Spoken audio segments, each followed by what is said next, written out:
Praise the Lord. जय मसीह की। मैं स्टैनली मैकवान, मेरी YouTube channel Hindi Gujarati Bible study में आपका स्वागत है। मेरे चैनल को आज अभी इसी वक्त आप सब्सक्राइब कर लीजिए और परमेश्वर के ज्ञान में आप बढ़ते जाओ। क्या कभी किसी का माइंड कंट्रोल हो सकता है? मैं आपकी बात कर रहा हूँ। क्या आपका माइंड कंट्रोल हो सकता है? कंट्रोल का मतलब किसी के वश में, मतलब वो जैसा चाहे वो ऐसा आपके पास करवाए। आपका माइंड किसी और के वश में हो और वो आपके दिमाग के साथ खिलवाड़ करे, वो जैसा सोचना कहे वैसे ही आप सोचो, वो जैसा करना चाहे वैसे ही आप करने लग जाओ। क्या ऐसा हो सकता है? हाँ, ऐसा हो सकता है, बल्कि मैं तो बोलता हूँ हो चुका है। आपका माइंड आज कंट्रोल हो चुका है। किसके कंट्रोल में आपका माइंड है? किसने आपके माइंड को वश किया है? और आप जो सोचते हो वो किसकी ओर से सोचते हो? आप जो करते हो किसकी ओर से करते हो? वो सब कुछ जानने के लिए मेरे साथ लगातार इस वीडियो में अंत तक बने रहो।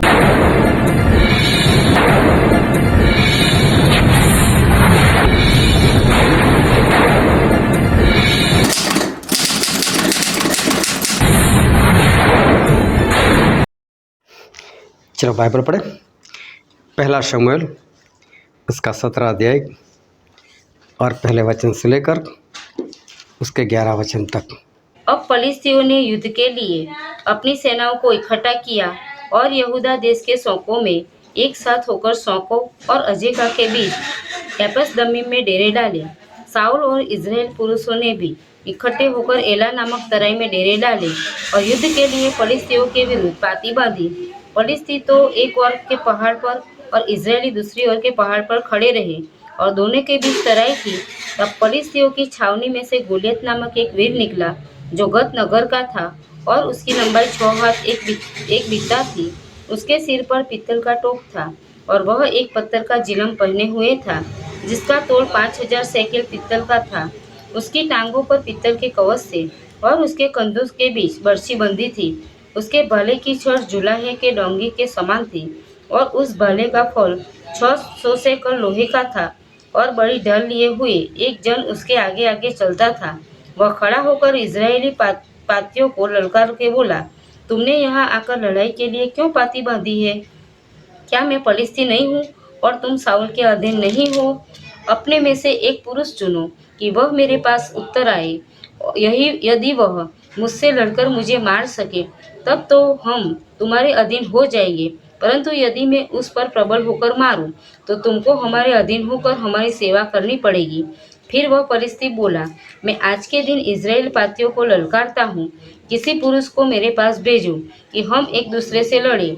उस फलिस्ती की इन बातों को सुनकर साउल और समस्त इजरायलियों का मन कच्चा हो गया और वे अत्यंत डर गए। देखो, ये परमेश्वर का वचन है और परमेश्वर के वचन से हमसे बातचीत करते बहुत ध्यान से परमेश्वर के वचन को सुनना। अपने गुजरात में कब इलेक्शन है? 2027 में। एमएलए का किस भाई को खड़ा कर दो? नहीं, कोई वोट ना दे। एक सवाल पूछता हूँ, जंगल का राजा कौन? सिंह। चलो, जंगल का राजा सिंह, उसको किसने राजा बनाया? क्या पता। ना, वहाँ तो इलेक्शन होता है, कुछ भी नहीं होता है, फिर वहाँ वो सिंह राजा कैसे बन गया? चलो, जो हिरन होता है ना, हिरन, उसकी भागने की स्पीड होती है 80 से 90 किलोमीटर पर आवर।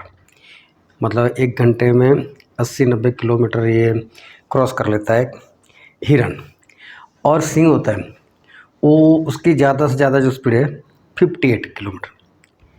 मतलब चलो मान लो 60 भी मान लो, तो भी उससे आधा ही है, आधे से थोड़ा ज़्यादा, मतलब ये पौना है तो वो पूरा। कभी भी सिंह हिरन को नहीं पकड़ सकता है, लेकिन कभी ऐसा हुआ वो पकड़ ही लेता है उसको। जबकि हिरन में इतनी ताकत है, मतलब उसके पैर में इतनी ताकत है कि वो 90 की स्पीड से भागे और ये 60 की स्पीड से पीछे भागे तो कभी उसके हाथ में आए ही ना। लेकिन फिर भी सिंह के हाथ में वो हिरन आ जाता है और उसको मार देता है, उसको ख़त्म कर देता है। तो सिंह को भी इतना तो पता होना चाहिए, मेरे से तेज़ भागने वाला पशु है, मैं इसके पीछे भागूंगा। लेकिन वो फिर भी भागता है उसके पीछे। और हिरन होता है, उसको मालूम है मैं तो इससे स्पीड में भाग सकता हूँ, मैं इसके हाथ में कभी नहीं आऊँगा, लेकिन फिर भी वो किसी न किसी तरह से वो उसके हाथ में आ ही जाता है। फिर हाथी को देखो, हाथी इतना बड़ा है, इतना ऊंचा है, अगर वो सिंह के ऊपर अपना पैर रख देना उसकी सारी पसली टूट जाएगी। लेकिन फिर भी हाथी भी जो ना वो भी सिंह से डरता है, उसको उसका डर लगता है।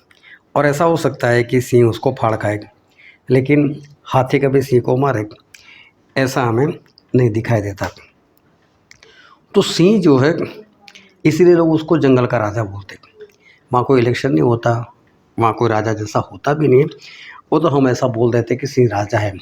लेकिन इंसान लोग ऐसे नहीं बोल देते कि सिंह राजा है, क्योंकि सिंह का जीवन ही कुछ ऐसा है, इसके लिए लोग बोलते हैं कि हाँ सिंह राजा है। जब प्रभु यीशु इस धरती पर थे तो एक बार वो चेलों के साथ कहीं पर जा रहे थे, रास्ते में बातें हो रही थी, तो एक जगह एक ऐसी आई कि वहाँ पर एक कुंड था, कुंड के अंदर पानी था और कभी कभी एक स्वर्गदूत आकर उस पानी को हिलाता था। जब पानी को हिलाता था उसके बाद वहाँ पर जो भी बीमार होता था वो अगर पहले उसके अंदर गिर जाए तो उसको चंगाई मिल जाती थी, चाहे कोई भी बीमारी हो उसको चंगाई मिल जाती थी। तो वहाँ पर अंधे, लंगड़े, सूखे हुए अंग वाले, लकवा वाले, वहाँ उनका ढेर लगा रहता था। तो उन लोग इंतज़ार करते थे। अभी कोई टाइम फिक्स नहीं, कोई वक्त फिक्स नहीं, कोई दिन फिक्स नहीं, कब स्वर्गदूत आए, कब वहाँ पर पानी हिला है, तो ये कुछ भी पता नहीं चलता था। लेकिन सभी को चौकन्ने रहना पड़ता था अगर चंगाई चाहिए तो। फिर भी सभी लोग एक आश में वहाँ पर बैठे रहते थे, कभी मेरा नंबर लग जाए, कभी मेरा नंबर लग जाए। तो वह एक इंसान था जो 38 साल से बीमार था। अभी 38 साल से बीमार मतलब उसकी आयु कितनी थी हमें नहीं मालूम, लेकिन 38 साल से बीमार। तो प्रभु उसके पास गए, फिर उसको बोला क्या तू चंगा होना चाहता है? वो बोलता है कि प्रभु मेरे पास तो कोई है ही नहीं कि जब पानी हिले तो मुझे उठाकर उसमें डाल दे, और बोले मैं कुछ प्रयत्न करने के लिए जाऊँ तब तक तो कोई ना कोई गिर जाता है, मेरे साथ हिला नहीं जाता, मैं कुछ नहीं कर पाता, तो मैं कैसे चंगा हूँ? चंगा होना चाहता है तभी तो 38 साल से मैं यहाँ पर पड़ा हूँ। तो फिर प्रभु उसको क्या बोला, उठ और वो अपनी खाट उठा कर चल। मतलब जिस खाट के ऊपर तो सोया है ना, तू पहले तो उठ जा उसके ऊपर से और फिर खाट भी उठा ले और वो चल फिर लगा। अभी ऐसा नहीं बोला कि मैं तो शक्ति देता हूँ, मैं तो सामर्थ्य देता हूँ, मैं तो उसे चंगाई देता हूँ, मैं तो छुटकारा, कुछ भी नहीं बोला। बस एक आज्ञा दी, उठ और चल। अभी ये सोच में पड़ गया होगा कि मुझे ऐसा क्यों बोल रहे कि उठ और चल। फिर उसने प्रयत्न किया, जब प्रयत्न किया ना तो वो उठ पाया, प्रयत्न किया तो वो चल पाया, प्रयत्न किया तो उसने खाट भी उठा ली और उठाकर चलते चलते वो वहाँ से निकल गया।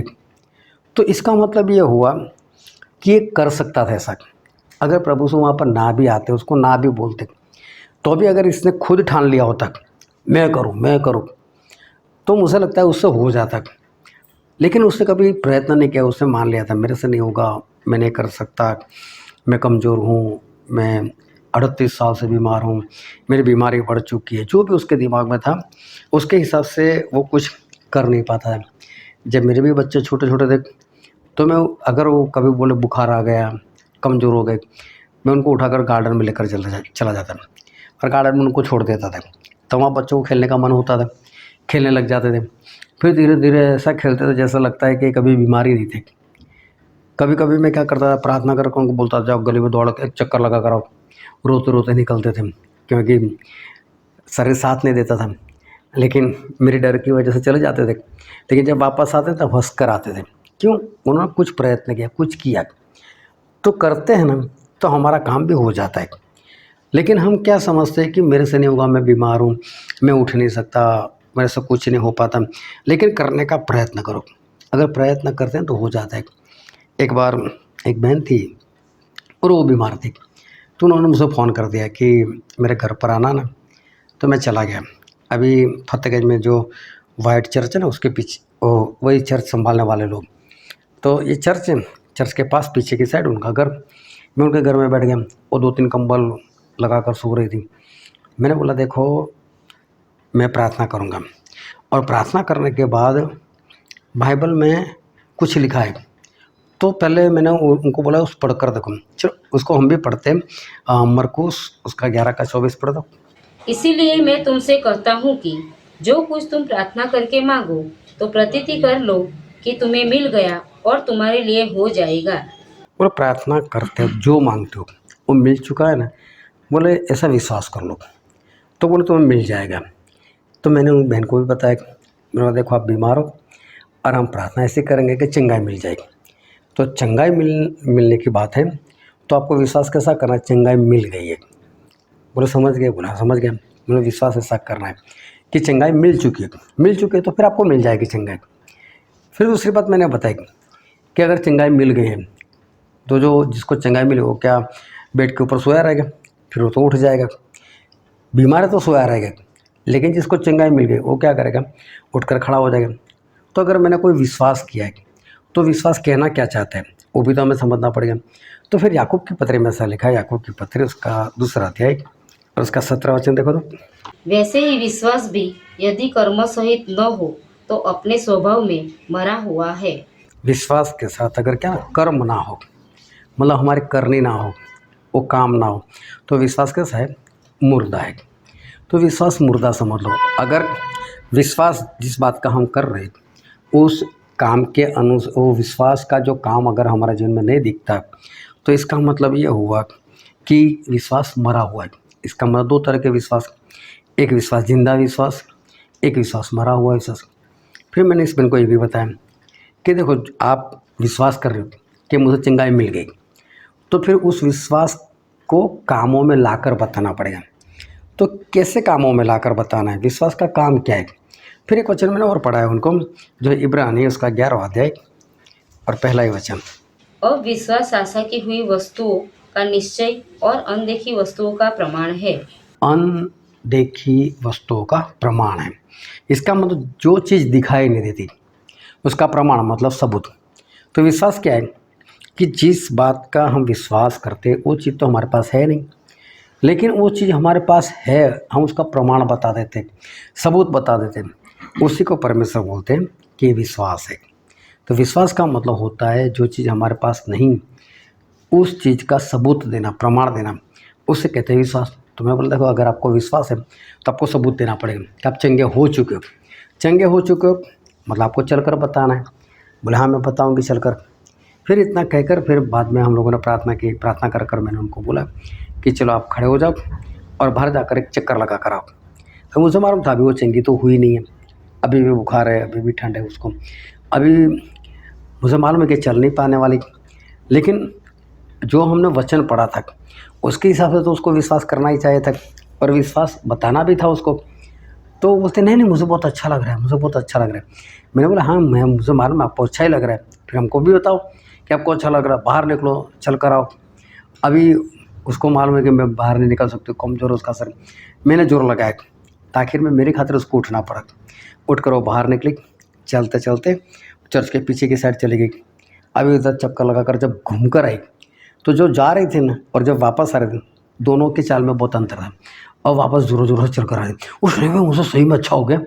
मैं पहले झूठ बोल रहे थे तो पहले कौन सी चंगाई मिली, चंगाई नहीं मिली थी, लेकिन जब वो चलकर बताया, उस विश्वास को जाहिर किया, इस विश्वास का सबूत बताया, तो परमेश्वर ने जैसा बोला है कि प्रार्थना में जो मांगते हो मिल गया है, ऐसा विश्वास करो तो बोले वो हो जाएगा। तो क्या वो हमसे होता नहीं है, बीमार है तो इंसान कैसे खड़ा होगा, कैसे चलेगा, लेकिन प्रयत्न तो करो, प्रयत्न तो करेंगे तो होगा। एक संसार की बात बताओ तो क्रिकेट में जब सचिन तेंदुलकर पहली बार खेलने के लिए आए थे, और सचिन तेंदुलकर जब पहली बार खेलने के लिए आए थे वो भी किसके सामने, पाकिस्तान के सामने। उस वक्त जो प्रधानमंत्री भी बना था इमरान खान, वो था बॉलर में, एक वक्कार यूनुस कर था, और भी कोई था, ये सारे फास्टर थे उस ज़माने में, और लोग उससे डरते थे, ऐसे उनके बॉल आते थे। और पाकिस्तान से लोग खास कर डरते थे क्योंकि वो ऐसे बाउंसर डालते थे ना कि किसी का सर फूट जाए, वो तो हेलमेट पहनते इसलिए। अभी उस वक्त ये सचिन वो मेरे ख्याल से 16 साल और 205 दिन, हाँ इतना कुछ था वो बड़ा। बात है 1989 की। एक क्रिकेट मैच हो रहा था पाकिस्तान और इंडिया के बीच में। ये टेस्ट मैच था और पाकिस्तान की इस टेस्ट मैच में गिरफ्त मजबूत नजर आ रही थी। इस टेस्ट मैच का 5वां दिन था। इंडिया ऑलमोस्ट ये टेस्ट मैच हारने वाला था। वसीम अकरम और वकार यूनुस की ऐसी खतरनाक बॉलिंग जिसके सामने कोई भी भारतीय बल्लेबाज हिम्मत नहीं दिखा रहा था। और सभी आउट होकर पवेलियन जा रहे थे।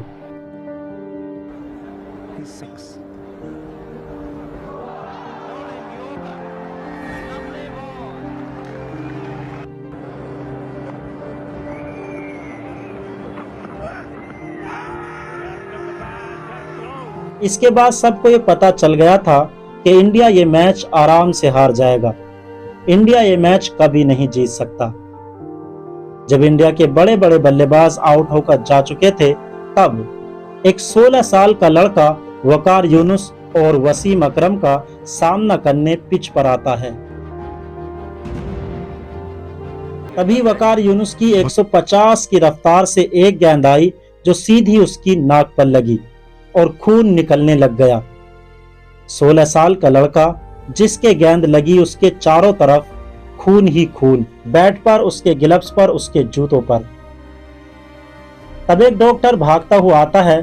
पाकिस्तान के सारे प्लेयर आते हैं ये देखने के लिए कि क्या हुआ है। दूसरी तरफ नवजोत सिंह सिद्धू था, वो भी आया। खून निकल रहा था। डॉक्टर ने रुई रखी लेकिन खून बंद नहीं हुआ।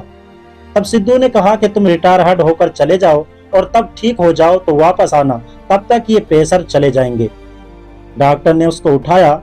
ऐसा लग रहा था कि वो चला जाएगा, लेकिन इस 16 साल के लड़के ने 2 ऐसे वर्ड बोले कि ना सिर्फ इंडिया बल्कि दुनिया की क्रिकेट को बदल कर रख दिया। वो 2 वर्ड क्या थे? मैं खेलेगा। पूरी दुनिया को इस पर तरस आ रहा था, सिवाय एक आदमी के, जो वो खुद था। और सभी का कहना था कि 16 साल के लड़के को अलाउ ही नहीं करना चाहिए कि इंटरनेशनल क्रिकेट के लिए, लेकिन वो बोला कि मैं खेलेगा। और अगली ही गेंद पर सचिन ने वकार को चौका मार दिया। एक हारा हुआ मैच सचिन ने ड्रॉ करवा दिया। सिद्धू और सचिन की 101 रन की पार्टनरशिप ने वो हारा हुआ मैच बचा लिया और वहां एक स्टार पैदा हुआ, सचिन तेंदुलकर, जो आगे चलकर अब वो खेलने के लिए आए। अब इनके लिए तो क्या है, तो छोटे बच्चे के समान था। तो इनको ने बॉल डाला, बॉल इस तरह से डाला, उसका नाक ही फूट गया और उसके नाक से खून बह निकला। लोगों ने देखा, बोले तो बच्चा है, इसको बाहर निकाल दो। तभी ध्यान से सुना, उसकी आवाज़ भी है लड़की जैसी है उसकी आवाज़ है, तो आवाज़ आ रही थी, मैं खेलूँगा, बोले मैं खेलूँगा। फिर उसने खेला। जब वो सक्सेस नहीं किया उस वक्त, लेकिन ऐसी हालत में भी वो खेला। उसके बाद टेस्ट मैच था, फिर दूसरी बारी आई। दूसरी बारी में उसने 59 रन ठोक दिए, 59। चलो उसमें भी काफ़ी उसने बॉल लिए, बिगाड़े, लेकिन हाफ सेंचुरी तो उसने पूरी की। मैच ना तो जीते ना तो हारे, मैच ड्रॉ हो गई। लेकिन ऐसी हालत में देखने जाओ तो एक बच्चा है, अभी 17 साल तक पहुंचा नहीं, लेकिन उसने बोला मैं खेलूँगा। अगर मुझे लगता है उस वक्त वो बाहर निकल गया होता तो मुझे लगता है हमेशा के लिए बाहर चला जाता, लेकिन वो खेलता गया। आज लोग उसको ऐसा बोलते हैं कि क्रिकेट का परमेश्वर है, क्रिकेट का गॉड, उसका मंदिर बना हुआ है, लोग वहाँ पर जाते हैं। और आज अगर सचिन तेंदुलकर की बात आ जाए तो आज भी लोगों का सारा नहीं, इसके जैसा कोई है ही नहीं। एक बार ऑस्ट्रेलिया के सामने वो मैच खेलने के लिए चला गया। साल 2007, जगह था हैदराबाद। इंडिया वर्सेज ऑस्ट्रेलिया का वनडे मैच चल रहा था। क्रीज पर थे सचिन तेंदुलकर। उस मैच में उस वक्त का एक यंग बॉलर आता है और सचिन तेंदुलकर को बोल्ड आउट कर देता है। उस बॉलर का नाम था ब्रैड हॉग। वो मैच खत्म होता है, ब्रैड हॉग खूब खुश होते हैं क्योंकि वो सचिन तेंदुलकर को आउट किए थे। जिस तस्वीर में सचिन तेंदुलकर आउट होकर पैवेलियन लौट रहे थे, उस तस्वीर के साथ वो सचिन तेंदुलकर के पास जाते हैं और बोलते हैं, sir I want your autograph. उस तस्वीर पर सचिन तेंदुलकर ने ऑटोग्राफ के साथ लिखा, this will never happen again. और उस दिन के बाद ब्रैड हॉग और सचिन तेंदुलकर करीब 45 मैच में आमने सामने आए, लेकिन ब्रैड हॉग कभी सचिन तेंदुलकर को आउट नहीं कर पाए। उस वक्त ऑस्ट्रेलिया में एक नया बॉलर आया था, स्पिन बॉलर, उसका नाम था ब्रैड हॉग। तो उसने बॉल डाला। अबे मालूम सचिन तेंदुलकर खेल नहीं पाया, बोल्ड हो गया, अच्छे से खेला, बोल्ड हो गया। अब ये बहुत खुश हो गया कि मैंने, एक नए इंसान है, पहली बार मैच में आ रहा था और उसे पहले ही बॉल में इसको बोल्ड कर दिया, बहुत खुश हो गया। अभी आजकल तो क्या है, वो न्यूज़ में भी दिखाते हैं, फिर लाइव टेलीकास्ट भी होता है। तो उसने क्या किया, जब मैच ख़त्म हो गई तब ये जो ब्राड हॉक था उसने उसको फ़ोटो निकाल दिया। जिस वक्त उसने इसको आउट किया था तो वीडियो से उसका फ़ोटो निकाल लिया, बड़ी कॉपी निकाल ली और वो सचिन तेंदुलकर के पास आए। बोले ये मेरे लिए बहुत ही बड़ी बात है कि मैंने सचिन तेंदुलकर को आउट किया। बोला आप मुझे इसमें अपना ऑटोग्राफ कर दो। तो सचिन तेंदुलकर ने ऑटोग्राफ कर दिया। ऑटोग्राफ करने के बाद उन्होंने नीचे इंग्लिश में एक सेंटेंस लिखा कि ये बात फिर से नहीं बनने वाली, ये बात फिर से कभी नहीं होगी। बस आज के बाद ऐसा कभी नहीं, मतलब ये एक बार हो गया, अभी दूसरी बार कभी नहीं होगा। बोलने को तो उसने बोल दिया। उसके बाद 25 बार मेरे ख्याल से ये दोनों आमने सामने टकराए, लेकिन कभी भी वो इसको आउट कर नहीं पाए, कभी भी आउट नहीं कर पाए। अभी देखो सचिन तेंदुलकर ने कैसे बोला होगा कि आज के बाद ऐसा नहीं होगा, तुम उसे आउट नहीं कर पाएगा, और ऐसा हुआ भी कि उसको आउट ही नहीं कर पाए। तो कुछ तो होगा, उसने भी तो जोर लगाया होगा, तो सचिन तेंदुलकर ने भी जोर लगाया होगा। कुछ तो ऐसी बात होगी कि जिसके कारण वो सचिन तेंदुलकर को कभी भी वो आउट नहीं कर पाए। एक इंसान था ओलंपिक में स्विमिंग में, उसने वर्ल्ड रिकॉर्ड बना दिया। वर्ल्ड रिकॉर्ड बनाया उसने, एक ही ओलंपिक्स में उसने 8 गोल्ड मेडल लिए, वो भी स्विमिंग में। और उससे पहले रिकॉर्ड था 7 का, किसी ने 7 गोल्ड मेडल लिए थे। इसका नाम था माइकल फेल्प्स। और पहले जो रिकॉर्ड था वो मालूम नहीं कितने सालों से उसका रिकॉर्ड था, वो रिकॉर्ड कोई नहीं तोड़ पाता था, लेकिन इस माइकल फेल्प्स ने उसका रिकॉर्ड तोड़ दिया। और जिसने रिकॉर्ड बना कर रखा था उसका नाम था मार्क। उसे 7 लिए थे, इसने ठान लिया मुझे 8 लेने बस। तो इसने 8 गोल्ड मेडल ले भी लिए। आज उसी के नाम से वर्ल्ड रिकॉर्ड है, जो उसने रिकॉर्ड बनाया 2008 में। तो इसका 18 साल तो आज भी हो गए, अभी तक उसका कोई रिकॉर्ड नहीं तोड़ पाया। पहले भी जिसने बनाया था उसका रिकॉर्ड लंबे अरसे तक नहीं किया था, लेकिन ये रिकॉर्ड तोड़ कैसे पाया। और आज भी देखो, अगर सचिन तेंदुलकर को देखो तो सचिन तेंदुलकर ने 100 सेंचुरी लगाई। आज सोचते 100 सेंचुरी कौन लगा पाएगा। और वो तो कितनी बार 90 से लेकर 100 के बीच में कितनी बार आउट हो गए, वरना उन मालूम ने कितनी सेंचुरी हो जाती। आज कोई भी क्रिकेटर होता है ना, खुद सोचता है कि मैं वहाँ तक नहीं पहुँच सकता, मैं वहाँ तक नहीं पहुँच सकता। और अभी तक कोई पहुँचा भी नहीं, और मालूम नहीं आने वाले दिनों में हो सकता है कि कोई वहाँ पर पहुँचे भी नहीं। लेकिन ये लोग ऐसा कुछ कर पाए, एक ऐसा काम कि जो अनहोना है, मतलब कि मुश्किल है, असंभव जैसा काम है, और वो किसी तरह से इन लोगों ने पूरा किया। तो इन लोगों ने किस तरह से ये काम पूरा किया। जब प्रभु यीशु इस धरती पर थे तो एक बार क्या हुआ कि लाजर बीमार थे। अभी लाजर बीमार थे ना, तो लाजर की बहनों ने कुछ लोगों को बोला, जाओ यार जाकर यीशु को बुला कर लेकर आओ। अब यीशु मसीह उस वक्त लाजर के गांव से कुछ दूरी पर थे, कुछ दूरी पर मतलब 25-26 किलोमीटर की दूरी पर थे। ये लोग रहते थे बेथनिया में, और मालूम नहीं प्रभु यीशु कहाँ पर थे।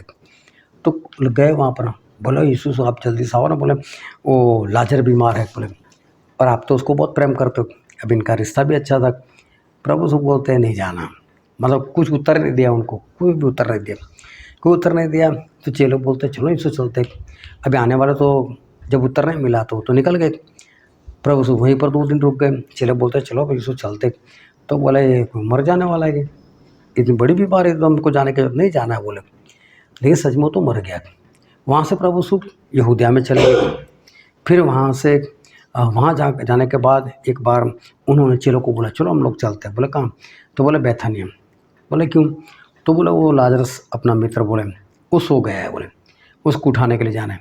अब चेलों को ऐसा सो गया, उसको उठाने के लिए क्या जाने का, मगर कोई लेट उठता है 10-11 बजे 12 बजे, तो कभी तो अपने आप उठने वाला है, तो छोड़ो उसमें क्या जाना है। प्रभु से बोला नहीं, मर गया है, उसको ज़िंदा करने के लिए जाना है। चलो बोले चलो चले। अभी प्रभु से वहाँ पर आए। जब वहाँ पर आए तो उसको दफन किए हुए 4 दिन हो गए थे। दफन करने के बाद अभी प्रभु से वहाँ पर गए। फिर उन्होंने बोला कि क्योंकि वो कब्र हमारे समान नहीं थी, एक छोटी सी पहाड़ी थी, चट्टान, और उसके अंदर गुफा जैसा बना हुआ था। उसके अंदर ये इसकी डेड बॉडी रखी हुई थी। अब क्या हुआ, प्रभु से बोला जो बाहर दरवाजे के ऊपर पत्थर रखा था मतलब उसका दरवाज़ा कैसा होता है, गोल होता है एक दरवाज़ा, और वहाँ पर एक गोल पत्थर रहता है, और वो गोल पत्थर को लुढ़काना होता है। तो लुढ़काने के लिए उसका एक छोटा सा रास्ता बना हुआ होता है कि जिसके कारण वो पत्थर ना इधर चला जाए ना इधर चला जाए, एक ही जगह पर रहे। और वो चट्टान की जो दीवार होती है ना, उसी के साथ वो रास्ता बनता है। तो ऐसा नहीं होता कि पत्थर लुढ़क कर किसी के ऊपर गिर जाए, क्योंकि बहुत भारी पत्थर होता है। अभी क्या हुआ, प्रभु उसने बोला कि इस पत्थर को हटाओ। तो उसकी बहन बोलती, मारता, अरे यीशु अभी तो उसकी बदबू आती होगी, छोड़ो, अभी 4 दिन हो गए, क्या है पत्थर को हटाना। तो बोले, मैंने तुझे बोला नहीं कि तू विश्वास करेगी तो परमेश्वर की महिमा को देखेगी। बोले पत्थर हटाओ। पत्थर हटाया। पत्थर हटाने के बाद प्रभु उसने ना देखा इधर ना देखा उधर, बस जोरों से आवाज, हे लाजरस बाहर आ, बोले। और बाइबल में ऐसा लिखा है कि एक मुर्दा व्यक्ति सर से लेकर पांव तक, जिसको कफन से बांधा हुआ था, मतलब वो लोग क्या करते थे कि सफ़ेद कपड़ा उसके ऊपर लगाकर उसको पट्टी बांधे थे चारों, सर से लेकर पांव तक। अभी कहाँ उसको सांस लेनी, अभी कहाँ उसको कुछ देखना है, सभी कुछ बंद है, मतलब पैर तक सभी कुछ बंद है। और बोलो लाजर बाहर आ गया। तो मैंने भी कई बार पढ़ा, सुना भी, मतलब होगा, ऐसा होता है, उसमें कौन सी बड़ी बात, प्रभु होकर करते हैं तो हो जाता है कि लाजर बाहर आ गया होगा। लेकिन जब मुझे वहाँ पर जाने का मौका मिला और ये खबर जब हम देखने के लिए गए, तो हमको ऐसा बोला गया कि अगर किसी को कोई प्रॉब्लम है, चलने में, उठने में, बैठने में, अगर किसी को कोई प्रॉब्लम है तो बोले वो अंदर ना जाए, फिर जाना है तो अपनी मर्जी, मतलब वहाँ गिरने की संभावना है। तो मुझे तो कोई परेशानी नहीं थी, मैंने बोला मैं तो आया तो देखूंगा ही। तो मैं गया तो दरवाज़ा इतना छोटा, मतलब जो पत्थर लगाने की जो जगह थी गोलाई में, तो पहले तो झुक कर अंदर जाना है। जैसे झुक कर अंदर जाना है तो पत्थर की सीढ़ियाँ बनी हुई, वो भी पत्थर की अनइवन सीढ़ियाँ, मतलब एक ज़्यादा ऊंचा है तो कोई नीचा है, तो ऐसे पत्थर लगे हुए। फिर पहले सीढ़ियाँ उतर कर ऐसे जाना है, और अगर हम खड़ा होने जाएंगे ना तो हमारा सर छत से टकरा जाएगा, मतलब हमको काफ़ी झुक कर चलना पड़ता है, तब जाकर ऊपर वाली छत हमारे सर के ऊपर आती है, कितना झुक जाने के बाद। तो पहले चलकर इधर जाना है, फिर राइट टर्न लेना है, फिर राइट टर्न लेने के बाद वहाँ पर कुछ खुली जगह थी, वहाँ पर उस लाजर को रखा था। तो मुझे याद आया बाइबल में, मैंने तो इसके बारे में पढ़ा है, ये तो खुद बाहर आया है, ये कैसे बाहर आया, ये सीढ़ियाँ कैसे चढ़ा है, किस तरह से सीढ़ियाँ चढ़ सकता है, किस तरह से वो टर्न मार सकता है, किस तरह से वो दरवाजे से बाहर आ सकता है, जबकि उसको सर से लेकर पाँव तक बांधा हुआ है, उसकी आंखों से उसको कोई दिखाई नहीं देगा। लेकिन प्रभु से की आवाज़ से ये इंसान किसी भी तरह से बाहर आए। अब मुझे नहीं मालूम खुद चल कर आए या परमेश्वर कोई सदूत अंदर गया हो और उसको उठाकर बाहर रखा हो, मुझे कुछ नहीं मालूम, लेकिन ये चमत्कार हुआ। लेकिन चमत्कार देखने जाओ तो असंभव सी बात है, लेकिन मुझे ऐसा लगता है कि वहाँ पर ये लाजर खुद बाहर चल कर आए होंगे, क्योंकि उसके पास में ही उसका घर था। और बाइबल में पढ़ोगे तो पता चल जाएगा कि उस कब्र के पास में उसका घर था। तो पहले के ज़माने में कुछ लोग क्या करते थे कि एडवांस में कब्र बना कर रखते थे, मरना तो है ही, तो एडवांस में कब्र गुफा के अंदर, वो कब्र तो चलो खोद कर इसके अंदर डाल दो, उसके ऊपर मिट्टी डाल दो। तो ज़्यादातर लोगों की कब्र ऐसी होती है कि उसको दफन कर दिया जाता है, लेकिन यहाँ पर ऐसा होता था कि उसको उस जगह पर रख दिया जाता था, इसकी डेड बॉडी ऐसे ही पड़ी रहती थी, और मालूम नहीं बरसों के बाद वो ख़त्म हो जाती थी, बॉडी धीरे धीरे गल गल कर ख़त्म हो जाती थी। लेकिन उसको उसके ऊपर मिट्टी नहीं डालते थे, वो जैसे चट्टान के अंदर छिपी रहती थी। तो ऐसी एक कब्र थी, तो जिनके पास पैसे होते थे वो बना कर रखते थे ऐसे। तो हो सकता है इसकी बना कर रखी हो, क्योंकि उसके घर के पास में ही थी वो चट्टान और उसी के अंदर ये कब्र थी। तो हो सकता है कि ये लाजर ने कई बार अपनी खुद की कब्र देखी हो, हाँ ऐसे ऐसे इसकी सीढ़ियाँ हैं, यहाँ से मोड़ है। नहीं, कई लोग अंधे होते हैं लेकिन अपने घर में ऐसे घूमते हैं जैसे हम उसको देखें तो ये तो देख रहा है। हम लोग एक अंधे के घर में चले गए, मुझे नहीं मालूम को अंधा था, अभी उसकी तो आंखें भी खुली, हमारी जैसी उसकी आंखें दिखाई दे। तो मैं वहाँ पर गया तो मैंने तो ऐसे हाथ कर दिए, उसने आगे हाथ ही नहीं बढ़ाया। घर बढ़िया था, मेरे अंदर ऐसे सोच आई यार घमंडी होगा एक कि इतना बड़ा घर है तो हाथ नहीं मिला रहा है। फिर हम सब लोग बैठ गए, 8-10 लोग थे हम लोग। फिर वो भाई साहब भी हमारे सामने आकर बैठ गए, सभी से बिंदास से बात कर रहा है। फिर अपनी बेटी से बोला बेटी पानी लेकर आओ। फिर बात में किसी ने मुझे बताया कि भाई साहब अंधे हैं। तो अंधे हो भाई साहब? तो घर में तो ऐसे घूम रहे हैं। बोला घर की तो आदत है ना कि कौन सी चीज़ कहाँ पर है, तो मुझे ना किसी को हाथ लगाने की जरूरत कुछ भी नहीं, मैं ऐसे ही घूमता रहता हूँ। अंधे शुरू से नहीं थे, अंधे होने के बाद तो 4 से 5 साल तक तो उन्होंने जॉब की। अब जॉब पर कैसे घूमते होगे, किसी को पता ना चले। बोले मैंने वहाँ पर किसी को पता ही नहीं चलने दिया मैं अंधा हूँ। तो मेरे जो कुछ साथी लोग थे ना, वो बोले संभाल लेते थे मेरा काम, काम वही लोग करते थे।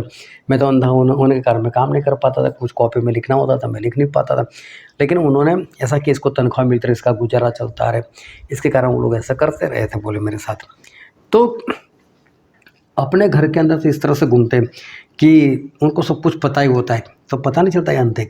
तो हो सकता है ऐसा लाजर के बारे में हुआ हो, लाजर ने बार बार अपनी कब्र देखी हो सकता है कई बार अंदर गए हो बाहर निकले हो, तो जैसे जिंदा हुए उनको मालूम है कहाँ से निकलना है, तो वहाँ से निकल आए।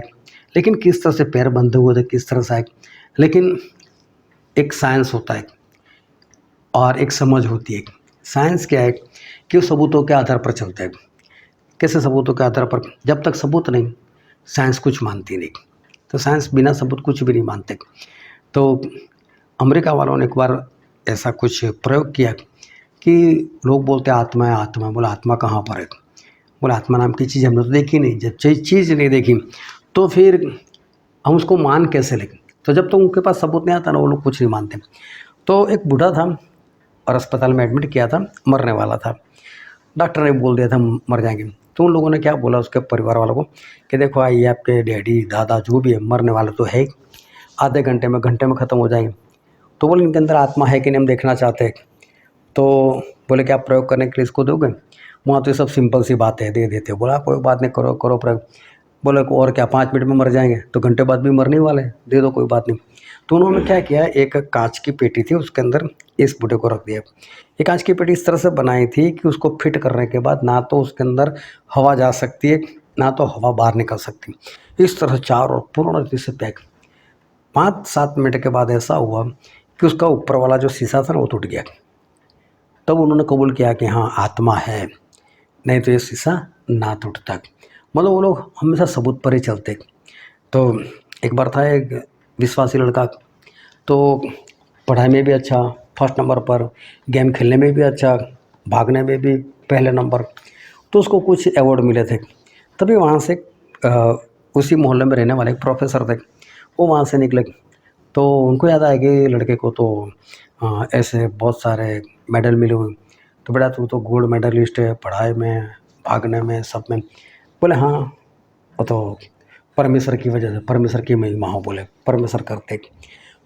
इसने 2-3 बातें बोली, हर बार उसने बस ऐसा ही बोला कि सब परमेश्वर की वजह से, परमेश्वर की वजह से। बोले कौन परमेश्वर? तो बोले गॉड गॉड। कौन गॉड? बोले तो क्या सर्वशक्तिमान परमेश्वर। तो प्रोफेसर बोलता है तूने उसको देखा? बोले नहीं देखा। वो पहला चौंक गया कि ये मेरे से कैसी बातें कर। बोले कभी तूने परमेश्वर को छुआ? बोले नहीं छुआ। तो बोले फिर साइंस ऐसा कहता है जिसको आप देख नहीं सकते, जिसको आप छू नहीं सकते, वो है ही नहीं, उसका कोई वजूद ही नहीं है। तो ये बोल रहा है नहीं प्रोफेसर। तो बोला चुप, मैं प्रोफेसर हूँ, बोलना नहीं है। फिर प्रोफेसर अपनी कार के पास चले गए। जैसे दरवाज़ा खोले थे बच्चे ने एक बार फिर आवाज़ लगी प्रोफेसर। प्रोफेसर बोलते क्या है? बोले आपके पास दिमाग है? बोले हाँ। बोले कहाँ पर? बोले खोपड़ी के अंदर। बोले आपने कभी देखा? बोले नहीं। कभी छुआ? बोले नहीं। फिर साइंस ऐसा बोलती जिसको हम छू नहीं सकते, देख नहीं सकते, वो चीज़ है नहीं, आपके पास दिमाग नहीं है। तो अभी वो क्या बोले, उनको उत्तर कैसे दे कि मेरा दिमाग है चाहे मेरा नहीं देखा। तो बात यही है कि साइंस जो है ना वो प्रूफ के ऊपर मानती है कि कुछ प्रूफ है तो ही माने। लेकिन जो चमत्कार होता है उसको साइंस से कोई लेना देना नहीं, तभी तो उसको चमत्कार बोलते हैं। जैसे आम बात होती है वैसे कोई भी बात हो तो उसको चमत्कार नहीं माना जाता। तो इसलिए साइंस की बातें और हमारी समझ, जब हम समझने के लिए जाएंगे तो हमें समझ में नहीं आएगा ऐसा कैसे हुआ, वो हमें समझ में ही नहीं आता कि हम समझ नहीं पाते कि ऐसा कैसे हुआ। तो उसी को कहा जाता है चमत्कार। तो इस तरह से ये लाजर जब कब्र से बाहर आए तो वो सच में हैरान करने की बात थी कि ऐसी कब्र से ये लाजर किस तरह से बाहर आ सकते। लेकिन एक मुर्दे ने प्रभु यीशु की आवाज़ सुनी और आवाज़ सुनकर वो बाहर भी आए। फिर परमेश्वर ने मूसा को जब बोला कि मूसा तू मिस्र देश में जाके, और वहाँ पर मैं तेरे हाथ में चमत्कार रखूँगा और तू चमत्कार करना। तो पहले तो मूसा जाना नहीं चाहते थे। मूसा जाना नहीं चाहते थे तो मूसा ने एक बहाना बताया। अभी बहाने तो और भी है, लेकिन मैं एक ही बहाने की बात करता हूँ। बोले परमेश्वर अगर मैं उनको बोलूँगा कि मुझे हमारे पूर्वजों के परमेश्वर ने मुझे दर्शन दिया है, तो बोले वो लोग नहीं मानेंगे। तो बोले फिर मैं क्या करूँ? तो परमेश्वर बोले ठीक है, तेरे हाथ में क्या है? बोले मेरे हाथ में लाठी है। बोले उसको नीचे डाल दे, ज़मीन पर फेंक दे। जैसे ज़मीन पर फेंक दी तो लाठी सांप बन गया। लाठी सांप बना तो मूसा डर कर भागे। बोले डर मत, वापस उसको पकड़ ले। जैसे उसने लाठी को पकड़ लिया वो तो वापस सांप बन गई। बोले देख अगर वो लोग ना माने ना तो चमत्कार कर कर बताना, वहाँ पर भी ऐसा ही होगा। फिर दूसरी बात एक और बताई। बोले तेरा हाथ जो है वो बदन में डालो। तो इस तरह से उसने ऐसे बदन में डाला हाथ। फिर बोला बाहर निकाल। जिससे बाहर निकाला हाथ तो पूरा हाथ कोड़ी हो गया था, उस पर कोड़ा लग गया था। तो मूसा डर गए, परमेश्वर ये क्या है? तो उसके बाद क्या हुआ, परमेश्वर ने फिर से हाथ डाल दे। फिर से हाथ डाला, जैसा था वैसा ही हो गया। बोले अगर पहले चमत्कार से ना माने दूसरा चमत्कार बताना। बोले फिर भी ना माने तो अभी तीसरी बार। तो बोले जो नदी जा रही ना वहाँ से पानी लेकर आ। लाया होगा किसी बर्तन में। बोले उसको मिट्टी पर डाल। जैसे मिट्टी पर डाला वो पानी लहू हो गया। जब पानी लहू हो गया, ये 3 चमत्कार बताए। बोले अगर पहले से चमत्कार से नहीं मानेंगे तो दूसरे से मानेंगे, दूसरे से नहीं माने तो तीसरे से तो मानेंगे ही मानेंगे। अब कोई डाउट नहीं। मूसा बोलते ठीक है। लेकिन मूसा को यहाँ पर एक बात पता चली, लाठी मेरी, क्या उसने पहली बार ज़मीन पर डाली होगी? ऐसा कई बार फेंकता होगा वो, कभी सांप नहीं बना। लेकिन परमेश्वर ने बोला तो सांप बन गए। फिर उसने ये भी देखा कि मैंने ऐसे बदन कितनी बार हाथ डाला था, कभी कोड़ी नहीं हुआ। लेकिन परमेश्वर ने बोला और मैंने डाला तो कोड़ी हो गया। यहाँ पर कौन सा साइंस, यहाँ पर कौन सी समझ, इसी को बोलते चमत्कार। तो मूसा को विश्वास आ गया कि परमेश्वर बोलते हैं ना कुछ छुड़ाने का हो ही जाएगा काम। तो उन्होंने विश्वास कर लिया, अब कोई बात नहीं मैं चलता हूँ। तो मूसा वहाँ जाने के लिए तैयार हो गए। अभी वहाँ पर भी परमेश्वर ने उसको बोला देख आज जो फिरौन है ना वो घाट पर गया हुआ है नहाने के लिए, वहाँ पर पानी है, तो तू जाकर पानी का लहू बना दे। बोले अभी मूसा ने एक भी बार पूछा प्रभु कैसे बनाना, कौन सी फॉर्मूला इस्तेमाल करूँ, हैं क्या करूँ, इसके अंदर कौन सा गैस डालूँ या कौन सी हवा डालूँ, कौन सा वायु डालूँ, कैसे होगा? कुछ भी नहीं। जिस परमेश्वर ने बोला था लाठी नीचे फेंक और वो सांप बन गई थी, वही परमेश्वर। जिस परमेश्वर ने बदन में हाथ डालने को बोला उस पर कोड़ा गया। मुझे कहाँ मालूम किस तरह से, मुझे तो बोला है कर, तू बस करने के लिए चले गए। और उन्होंने जैसे परमेश्वर ने बोला था उसी तरह से लाठी को उस पानी के अंदर जो भी करने को बोला परमेश्वर के कहने के अनुसार कर दिया। वो पानी लहू बन गया। और सिर्फ इतना ही नहीं, वहाँ का समुंदर, वहाँ की नदी, वहाँ का कुआं, जो भी था, तालाब, सभी जगह पर पानी लहू बन गया। अब उसने लाठी तो एक जगह पर रखी होगी, सभी जगह पर कहाँ रखने के लिए, लेकिन लहू सभी जगह पर हो गया। सभी के घर में जो बोर अगर किया होगा, किसी के घर में कुआं होगा, वहाँ पर भी पानी का लहू। तो एक के बाद इस तरह से वहाँ पर चमत्कार होते गए। लेकिन मूसा को कभी भी किसी बात का डर नहीं कि कैसे चमत्कार होगा। बस उनको ऐसा है जो बोलते हैं ना परमेश्वर, इतना बस करते रहो, इधर उधर देखे बिना कुछ भी बस करते रहो। बस उनका काम था कि परमेश्वर जो बोलते हैं उनकी अधीनता में रहना है। परमेश्वर जो बोलते हैं वो आज्ञा हमको माननी, बस इतना करते रहो तो चमत्कार अपने आप होता रहेगा। तो मूसा को कुछ पता नहीं चलता था, लेकिन कभी डरते भी नहीं थे कि ऐसा होगा या नहीं होगा। बोले मेढक को बोला, क्या मूसा बोले मेढक आ जा, क्या वो हमारी आवाज़ सुनता है, क्या वो हमारी आवाज़ समझता है, हमारी भाषा समझता है? नहीं समझता है। लेकिन वो तो तालाब के, नदी के, समुंदर के सारे मेढक बाहर आ गए। कैसे आ गए? तो मूसा को इतना मालूम था कि बस करते रहना है, बोलते रहना है, जो परमेश्वर कहते हैं इतना बस करते रहो, बाकी जो करना है वो परमेश्वर को करना है और परमेश्वर की अधीनता में रहकर मुझे इतना काम करना है। तो मूसा को सारी बातें पता चल गई थी कि बस जो भी करने वाले हैं वो परमेश्वर है, लेकिन इसके लिए मुझे जो करना है वो है परमेश्वर की अधीनता और परमेश्वर की आज्ञा मानना। और मैंने बताया कि जब सचिन तेंदुलकर को उस ब्राड हॉग ने जब बोल्ड किया और एक फ़ोटो लेकर आया और बोलते कि इसके पर साइन कर दो, मेरे लिए बहुत बड़ी बात है। मना नहीं किया, क्रोध नहीं किया, लेकिन एक बात वहाँ पर लिख कर दी कि आज के बाद ये घटना दोबारा कभी नहीं होगी। मतलब आज के बाद तू मुझसे कभी आउट नहीं कर पाएगा। सिर्फ बोल्ड की बात नहीं है, आउट ही नहीं कर पाएगा। ऐसा भी नहीं कि मैं चौका छक्का लगाने के लिए जाऊँ, किसी के हाथ में मेरा कैच आ जाए, तुम मुझे आउट ही नहीं कर पाएगा। लेकिन उसके बाद सचिन को भी मालूम है मैं इतना बड़ा इंसान, मेरा नाम इतना है, लोग मुझे जानते हैं, अगर मैं दूसरी बार आउट हो गया तो मेरी तो इज्जत जाएगी। तो उसने क्या किया, उसके वीडियो देखने लग गया।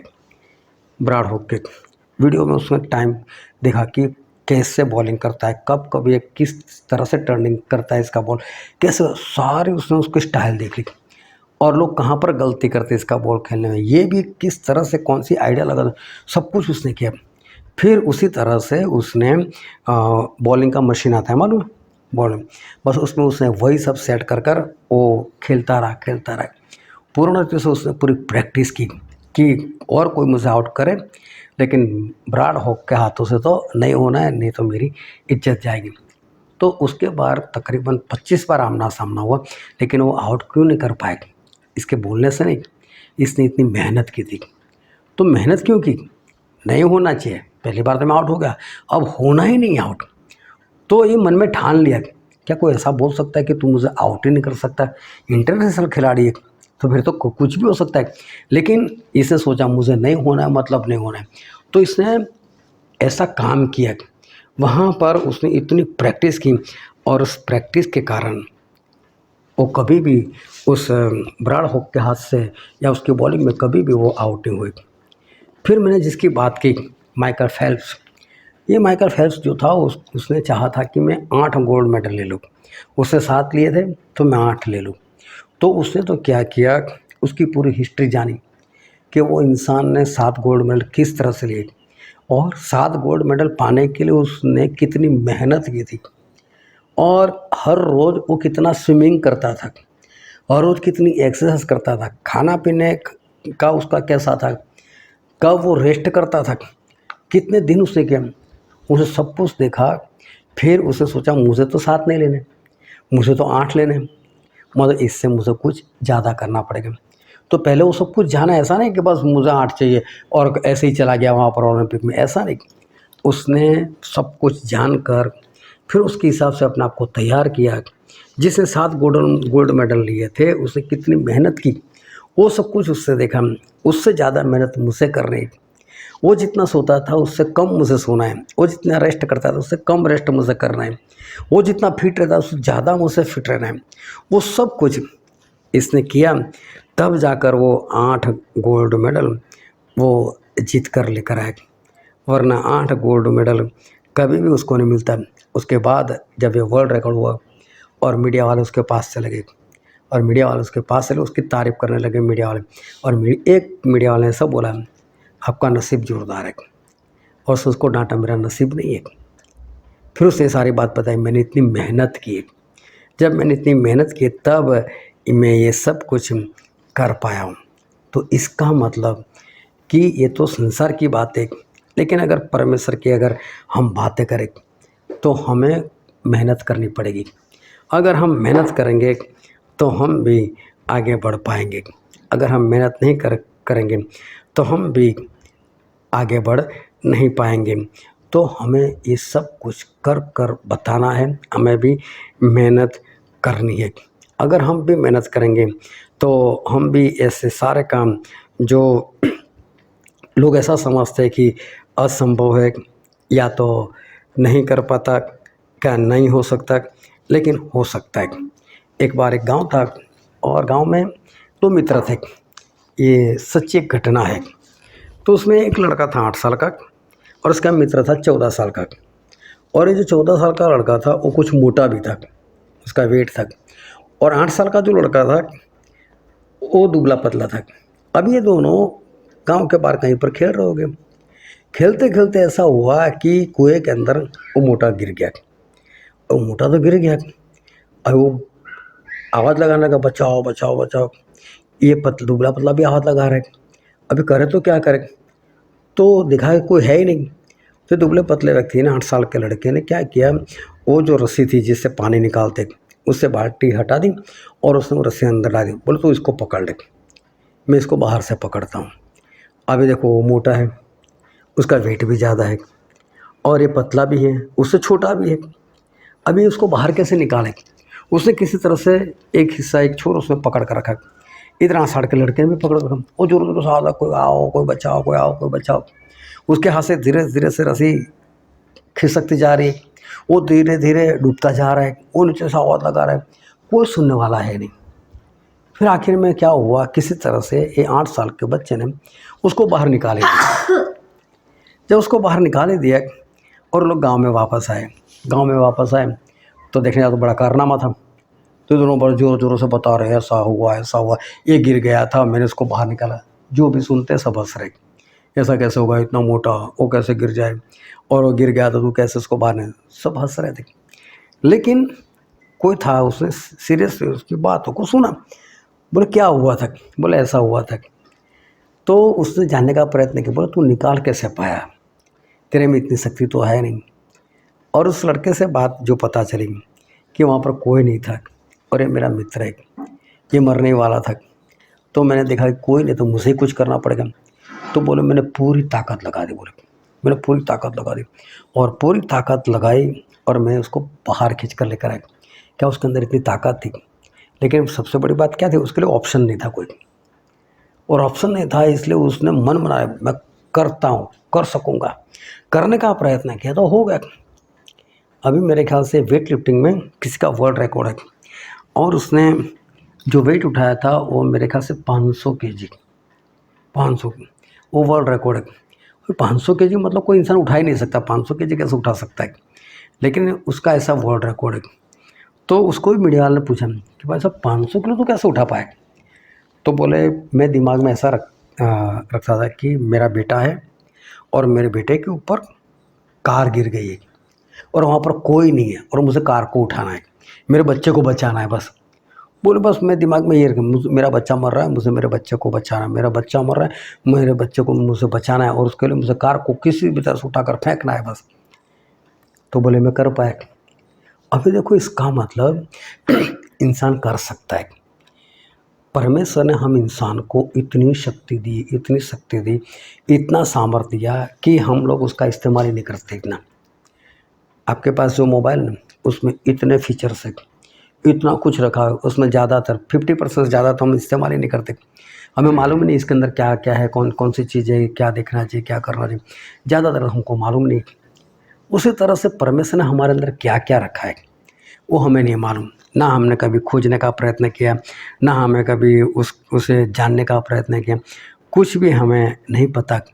और इसलिए इंसान जो है वो नहीं कर पाता जो उसको सही में करना चाहिए। जब यरीहो का जो कोट था, उसकी जो दीवार थी, वहाँ पर यहोशू तो शांति से बैठे रहे थे।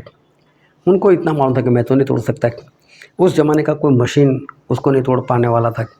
वो बैठा रहा था। परमेश्वर आया, बोले क्या हुआ? बोले दीवार कैसे तोड़े? तो बोले उसमें क्या है, जाओ हर रोज़ एक चक्कर लगाओ, 7वें दिन 7 बार चक्कर लगाना। 7 बार चक्कर लगाने के बाद जोरों से बोले जयकार का नारा लगाना। बोले गिर जाएगा, ऐसे कैसे गिर जाएगा? लेकिन हुआ ऐसा कि इन लोगों ने ऐसे चक्कर लगाए, आखिर में खुशी के मारे सभी लोग जोरों से चिल्लाने लगे और वो जो दीवार थी वो ऐसे ही वो गिर गई। लेकिन कारण क्या? कारण कुछ नहीं, बस एक परमेश्वर के ऊपर विश्वास। और परमेश्वर ने ऐसा नहीं बोला आप बैठे रहो और 7वें दिन मैं अचानक से गिरा दूंगा। कर सकते हैं, परमेश्वर को करना था तो कर सकते थे। लेकिन इनको भी बोला ना कि 7वें दिन कितना चक्कर लगाना, पूरे 7 चक्कर। अभी समझो कि जो सोसाइटी विट्ठल विलक, जो इसकी चारों दीवारें बड़ी, उसको गिराना है और परमेश्वर ऐसा बोलते हैं कि हर रोज़ एक चक्कर लगाओ और 7वें दिन 7 बार चक्कर लगाओ। अभी ये जितनी सोसाइटी फैली हुई, हर रोज़ एक चक्कर लगा। अभी चलते चलते पहली बार तो पहले एक ही चक्कर लगाना है, एक चक्कर लगा कर आकर बैठ गए। लेकिन यहोशू ने देखा होगा कितने बजे हमने स्टार्ट किया और कितने बजे चक्कर ख़त्म हुआ। तो स्टार्ट तो हो जाए, स्टार्ट करने का वक्त हमारे पास है, लेकिन उसके बाद चक्कर ख़त्म कब होता है तो उससे पता चलेगा। हमें 15 मिनट लगे, घंटा लगा, 2 घंटे लगे। अब यहाँ तो शहर की बात है और यरीहो वो उससे ऐसा माना जाता है सबसे पुराना शहर। और उस ज़माने का बड़ा शहर था। अभी उसको चक्कर लगाना है, ज़्यादा नहीं, मैं बोल रहा हूँ 5 किलोमीटर भी मान लो। अगर 5 किलोमीटर भी चक्कर काटना है तो 5 किलोमीटर चलने में कितना टाइम लगेगा? अगर इंसान 1 घंटे में 10 किलोमीटर चल सकता है, हम मान लेते कि अगर समझ लो कि ये 5 किलोमीटर का है और एक बार चक्कर लगा आधा घंटे में आ गए, दूसरे दिन फिर आधा घंटा, तीसरे दिन आधा घंटा, लेकिन 7वें दिन यहोशू को तो दिमाग में क्या है, 7वें दिन 7 बार चक्कर काटना है। तो 7 बार चक्कर काटना है तो 5 किलोमीटर है, तो 5 गुना 7 35 किलोमीटर हो जाएगा। 35 किलोमीटर चलना है। और देखना है, आप पहला 1 किलोमीटर जितनी स्पीड में काट सकोगे ना, उतना 31 से लेकर 35वां किलोमीटर नहीं काट सकते। जैसे जैसे आप बढ़ते जाओगे आपकी शक्ति कम होती जाएगी, आप थकते जाओगे और आपकी जो चाल है वो धीमी पड़ती जाएगी। तो इसका मतलब ये नहीं है कि हर रोज़ आधे घंटे में पूरा करते थे तो आज भी अगर 7 बार है तो 3.5 घंटे में आप पूरा कर लोगे, ऐसा नहीं हो सकता, उसमें ज़्यादा टाइम चला जाएगा। उसके बाद इतने थके होगे कि आवाज़ क्या लगाएगा। फिर साथ में ये भी देखना है, दिन होना चाहिए, उसके बाद दीवार गिर जाएगी तो लड़ाई करने के लिए जाना है, लड़ाई करने के लिए भी शक्ति जो सामर्थ्य चाहिए हमको, ये सब कुछ चाहिए। तो फिर ये यहोशू ने हर रोज़ गिनती लगाते होंगे तो उनको पता चल गया कि हमको आखिरी दिन कितने बजे उठना पड़ेगा। तो मुझे क्या लगता है उन्होंने दूसरे दिन ही सभी को उठाना शुरू कर दिया, सुबह जल्दी उठो, हमें सुबह जल्दी निकलना पड़ेगा। और ऐसा करते हुए उन्होंने विश्वास किया कि हम लोग ऐसा करेंगे तो कर पाएंगे। तो परमेश्वर तो कर ही पाते, लेकिन साथ में इंसान को भी तो चक्कर काटने थे, इंसान को भी तो आवाज़ लगानी थी। तो इंसान अगर मन में ठान ले तो कर सकता है, अगर ऐसा सोचे क्या परमेश्वर ऐसे ही गिरा दो तो फिर कुछ नहीं होने वाला था। और पूरा बाइबल पढ़कर देखना, परमेश्वर के हर चमत्कार के पीछे कोई ना कोई आज्ञा हमेशा रहती थी। वो आज्ञा के साथ चमत्कार करते थे, ऐसे चमत्कार नहीं करते थे। कोई ना कोई आज्ञा परमेश्वर की ज़रूरत थी। जब एलिय्याह भाग कर चले गए इजेबेल के डर से, कहीं मुझे मार डाले, और एक जगह पर जाकर सो गए, गहरी नींद थी, काफ़ी भागे होंगे, गहरी नींद में सोए पड़े थे, स्वर्गदूत आया, आकर उसको उठाया, उठ। और जब वो उठा तो उसको एक रोटी खिलाई, उसको एक पानी पिलाया। और ये एलिय्याह इतने थके हुए कि रोटी और पानी खा पीकर वापस सो गए। वापस हो गए, उसको वापस उठाया, बोले उठ। और वापस उठने के बाद उसको एक रोटी और खिलाई, एक गिलास पानी फिर से पिलाया। फिर वो कितने दिन तक चला? 40 दिन और 40 रात। अभी सोचो, बाइबल में ऐसा लिखा है, उसने जो खाना खाया और उसने जो पानी पिया उसकी सामर्थ्य से, तो कितना उसने पानी पिया था? 2 गिलास। और रोटी कितनी खाई थी? 2। अगर 2 रोटी और 2 प्याला पानी पीने से अगर वो 40 दिन 40 रात चल सकता है, तो 1 रोटी और 1 गिलास पानी पीने के लिए कितना? 20 दिन 20 रात चल सकता है। लेकिन क्या 1 रोटी खाने के बाद 1 गिलास पानी पीने के बाद चला था कुछ? कुछ भी नहीं चला था। दूसरी बार रोटी खाई और दूसरी बार पानी पिया, तब 40 दिन। तो इसका मतलब अगर 2 रोटी खाने से वो 40 दिन चल सकते हैं, तो इसका सही मतलब है कि 1 रोटी में 20 दिन चल सकते, 20 दिन 20 रात। लेकिन पहले मन नहीं था, वापस सो गए, तो सो जाओ यार, नहीं करना है, सो जाओ। अभी समझो कि हमारे सामने स्वर्गदूत आ जाए, अचानक से हमको रोटी खिलाए, तुम कम से कम उसको बोलोगे तू कहाँ से यार, कैसा है तू, तेरा नाम क्या है? हमें अंदर से कुछ होगा, है स्वर्गदूत है मेरे सामने, और ये तो खाकर भी सो जाते। तो सोचो थकान कितनी होगी, डर कितना होगा, सोड़ो उनके दिमाग में कुछ बैठ ही नहीं रहा। और उसके बाद वो 40 दिन 40 रात भागते। तो इसका मतलब पहली रोटी और पहला गिलास पानी पीने के बाद उनके अंदर इच्छा ही नहीं थी कि मैं चलूँ। फिर बोले क्या है? तो बोले परमेश्वर तुझसे बुलाया। बोले कहाँ? बोले होरेब नाम के पहाड़ के ऊपर। अभी वो तो मिस्र के पास पड़ता है, वहाँ पर जाना था। और बीच में जो सिनाई पहाड़ है, उसका जो जंगल पड़ता है वो बीच में था। तकरीबन 250 किलोमीटर से ज़्यादा लंबाई सफ़र था, जो इसको 40 दिन 40 रात में बिना खाए बिना पिए और रात में बिना विश्राम के उसको पूरा करना था। और जब इतना किया तब वो वहाँ पर पहुँच पाए। लेकिन दूसरी रोटी खाने के बाद मन मनाया। देखो, अगर आप मन ना मनाओ ना तो कुछ नहीं होगा। अगर कोई भी आपको डॉक्टर भी बोल दे ये खाने से आपके अंदर शक्ति आ जाएगी, उन्होंने तो बोल दिया, है भी शक्ति उसके अंदर, लेकिन मुझे भी तो मानना चाहिए ना। कि हाँ इसमें शक्ति है। और अगर मैं बोलता हूँ कि इसके अंदर शक्ति है तो फिर मुझसे वो दिखाना भी तो पड़ेगा ना कि सही में शक्ति मेरे पास आई है कि नहीं। डॉक्टर ने ऐसा बोला था कि इससे ऐसा होगा, तो देखो तो सही ऐसा होता है कि नहीं। तो कहने का मतलब ये है कि हमें करने की भी कुछ अंदर से इच्छा होनी चाहिए। अगर आप कुछ करना नहीं चाहोगे तो आप कभी कुछ कर भी नहीं पाओगे। करना है तो कर सकते।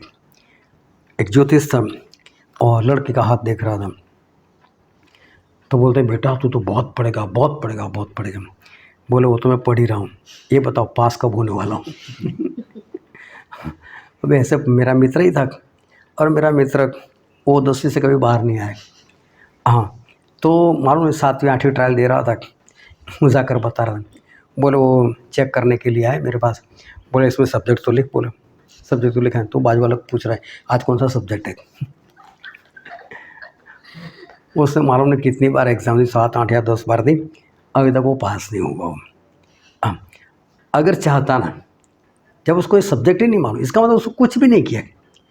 किया होता तो फिर पास होता, किया ही नहीं। अगर इंसान चाहे ना तो हो सकता है। मैं कई बार नहीं, मेरे 11वीं की एग्ज़ाम मैंने दी थी, मैं उसमें 2 बार फेल हो गया था। और जब उसकी साल की आखिरी और फाइनल एग्ज़ाम आई, मुझे डर लगने लगा कि यार 10वीं वाले जो पीछे मेरे हैं वो अगले साल मेरे साथ बैठेंगे और मेरे साथी लोग तो और आगे पहुंच जाएंगे। अभी उनको मुंह दिखाना है तू फेल हो गया रह गया, और जो मेरे पीछे वाले मेरे साथ आ जाएंगे वो भी मुझे ऐसे देखेंगे ये तो फेल वाला है हमारे साथ। अब ये सोचकर मुझे शर्म लगे, बोला नहीं फेल तो नहीं होना है। तो फिर मैंने पढ़ना शुरू कर दिया। बस आखिरी 2 महीने मैंने पढ़ा और 59% से मैं पास हो गया।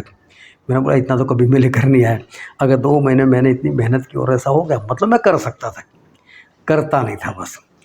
कोई भी इंसान है वो बहुत कुछ कर सकता है, लेकिन अगर उसकी इच्छा ना हो, उसकी मर्जी ना हो, तो फिर कोई ज़बरदस्ती उसके पास क्या करवाए। तो सबसे बड़ी बात यह है कि करने की इच्छा होनी चाहिए। इलिया की इच्छा नहीं थी, इलिया सोना चाहते थे, सो गए तो कुछ भी नहीं हुआ। प्रभु से एक बार चले गए चर्च में और वहाँ पर एक इंसान ऐसे घूम रहा है, ऐसे हाथ रख कर ऐसे घूम रहा है सभी जगह पर। अभी आजकल तो जो वीडियो उतारते हैं ना उसका हाथ ऐसे होता है ना, वो बड़ा सा वो कैमरा होता है। अभी इसके पास तो कौन सा वीडियो था, ऐसा तो कुछ था नहीं। प्रभु से उसको देख लिया, उसका हाथ देखा, हाथ सूखा हुआ था, मतलब हाथ में ब्लड सर्कुलेशन नहीं था। जिस जगह पर लहू नहीं दौड़ता ना उतनी जगह सूख जाती है, वो मरा हुआ समझ लो। तो प्रभु से उसको देख लें, उसको बोला इधर देख, वो देखने लगे। बोले तेरा जो हाथ है ना मेरे और बड़ा, बोले ऐसा लंबा कर हाथ ऐसा।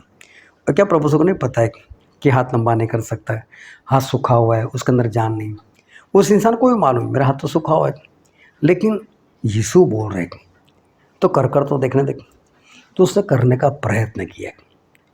तो मैं ऐसा बोलता हूँ अगर ये प्रयत्न पहले भी करता तो हो सकता है हो जाता। अभी प्रभु से कहने से करता है, प्रयत्न किया तो हो गया। कुछ भी चीज़ ऐसी नहीं है कि हम नहीं कर सकते। देखो जिनको लकवा हो जाता है क्या बोलते हैं, मानो आप एक्सरसाइज करो, इसका मतलब एक्सरसाइज करने से हो सकता है आपको चंगाई मिल सकती है। लेकिन एक्सरसाइज करने का मन ही ना हो तो हम करें ही ना तो फिर क्या होने वाला है।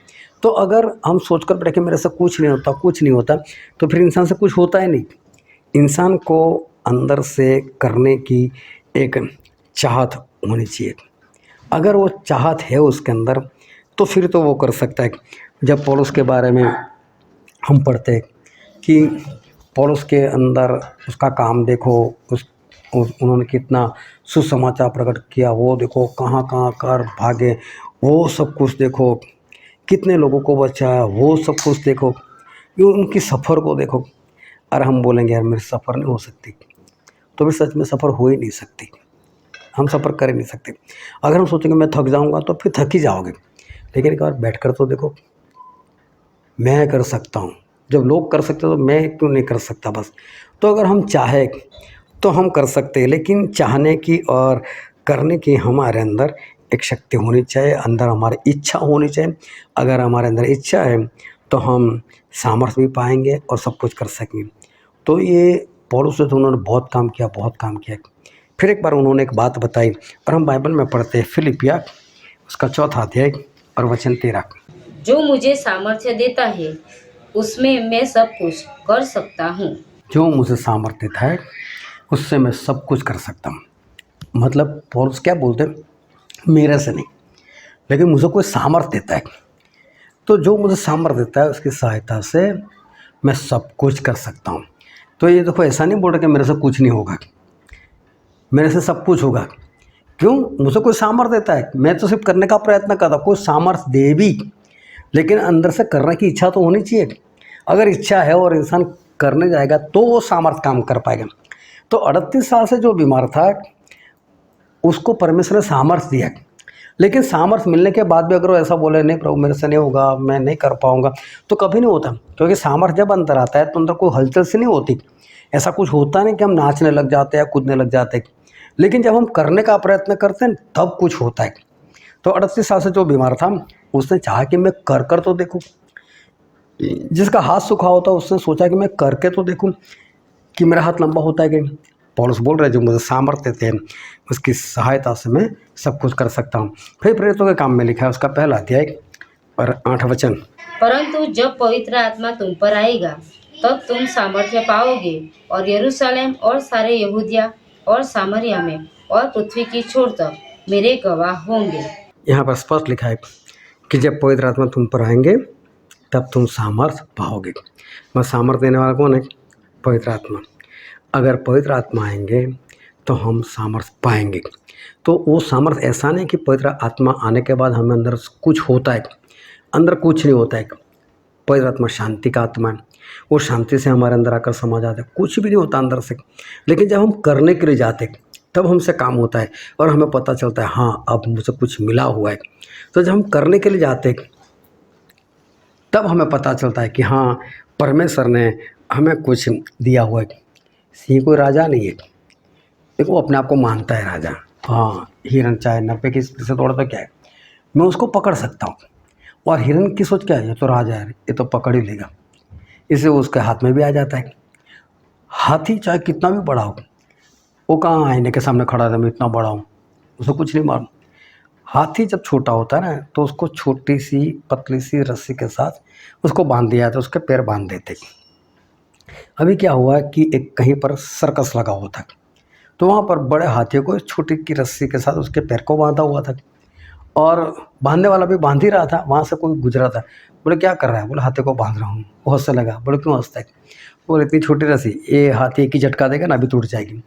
बोले तेरी बात सही लेकिन तोड़ने वाला नहीं। बोले तो बोले क्यों। फिर उसे बात बताई कि छोटा था ना तब हमने इस रस्सी से इसको बांधा था। उसने प्रयत्न किए, बहुत प्रयत्न किए, 1 बार 2 बार 3 बार 4 बार, उससे कुछ नहीं हुआ क्योंकि तब छोटा था। फिर उसके दिमाग में बैठ गया कि ये रस्सी एक बार मुझे बांध दे रही, अब मैं कुछ नहीं कर सकता। तो बड़ा भी हो जाता है ना, वो कभी झटका मारता ही नहीं, लेकिन अभी एक झटका मारे तो उसके हो सकता है। लेकिन उसका माइंड कैसा हो गया, कंट्रोल हो गया।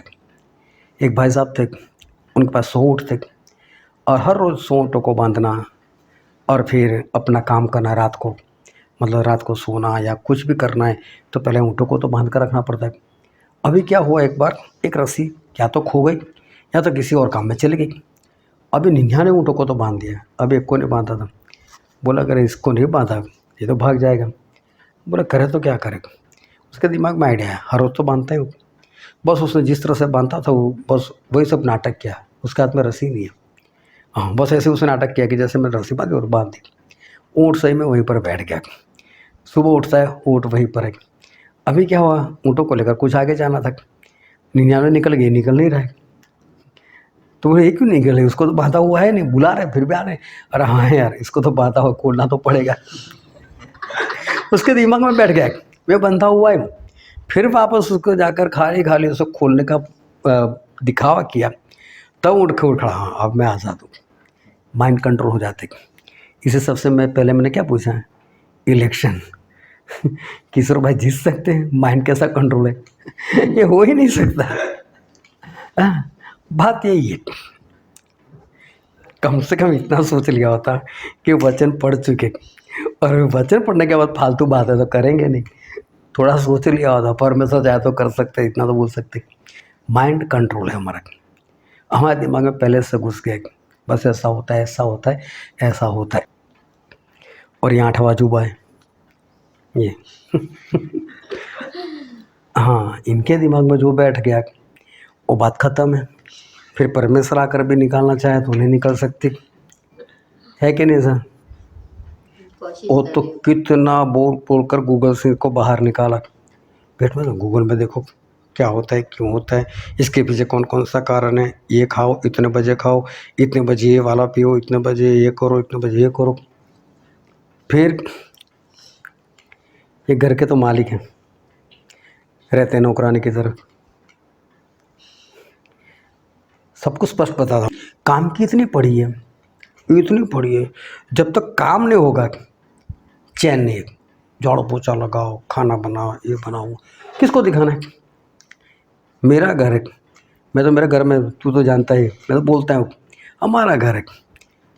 किसी को आकर बैठना तो बैठ, भाई गंदा लगता है तू साफ कर ले। घर तो हमारा है, वो भी तेरे लिए साफ करो।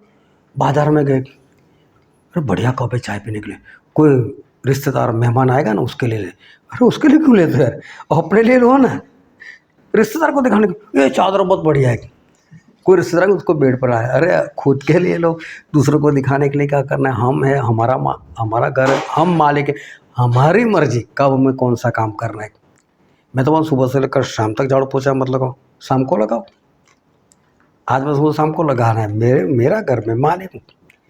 तो इसके पीछे इतने पागल है कि उसकी वजह से जो परमेश्वर में आगे बढ़ने वाली बात वो नहीं होती। फिर अगर कुछ भी होता है, बस मुझे ये होता है, इसका कारण ये होगा, इसका कारण ये होगा। ये तो अच्छा है कि अभी सेहत काफ़ी अच्छी है, फिर भी इन दिनों में वापस थोड़ा सा डाउन हो गया। हाँ 3-4 किलो वेट कम हो गया ना। 47 कहाँ तक पहुँचा था? हाँ 53 हो गया था, 37 तक है ना। हाँ 37 तक हो गया था। मैंने तो बोल दिया मेरे पास जगह बहुत है, मर जाएगा तो दफन कर दूंगा। उनको ही बोल दिया था आप फ़ोन ही मत करना, दिन में एक बार फ़ोन करना कैसे है, बस मर जाएगा तो बाद में हम बता देंगे इसको दफन कर लिया है।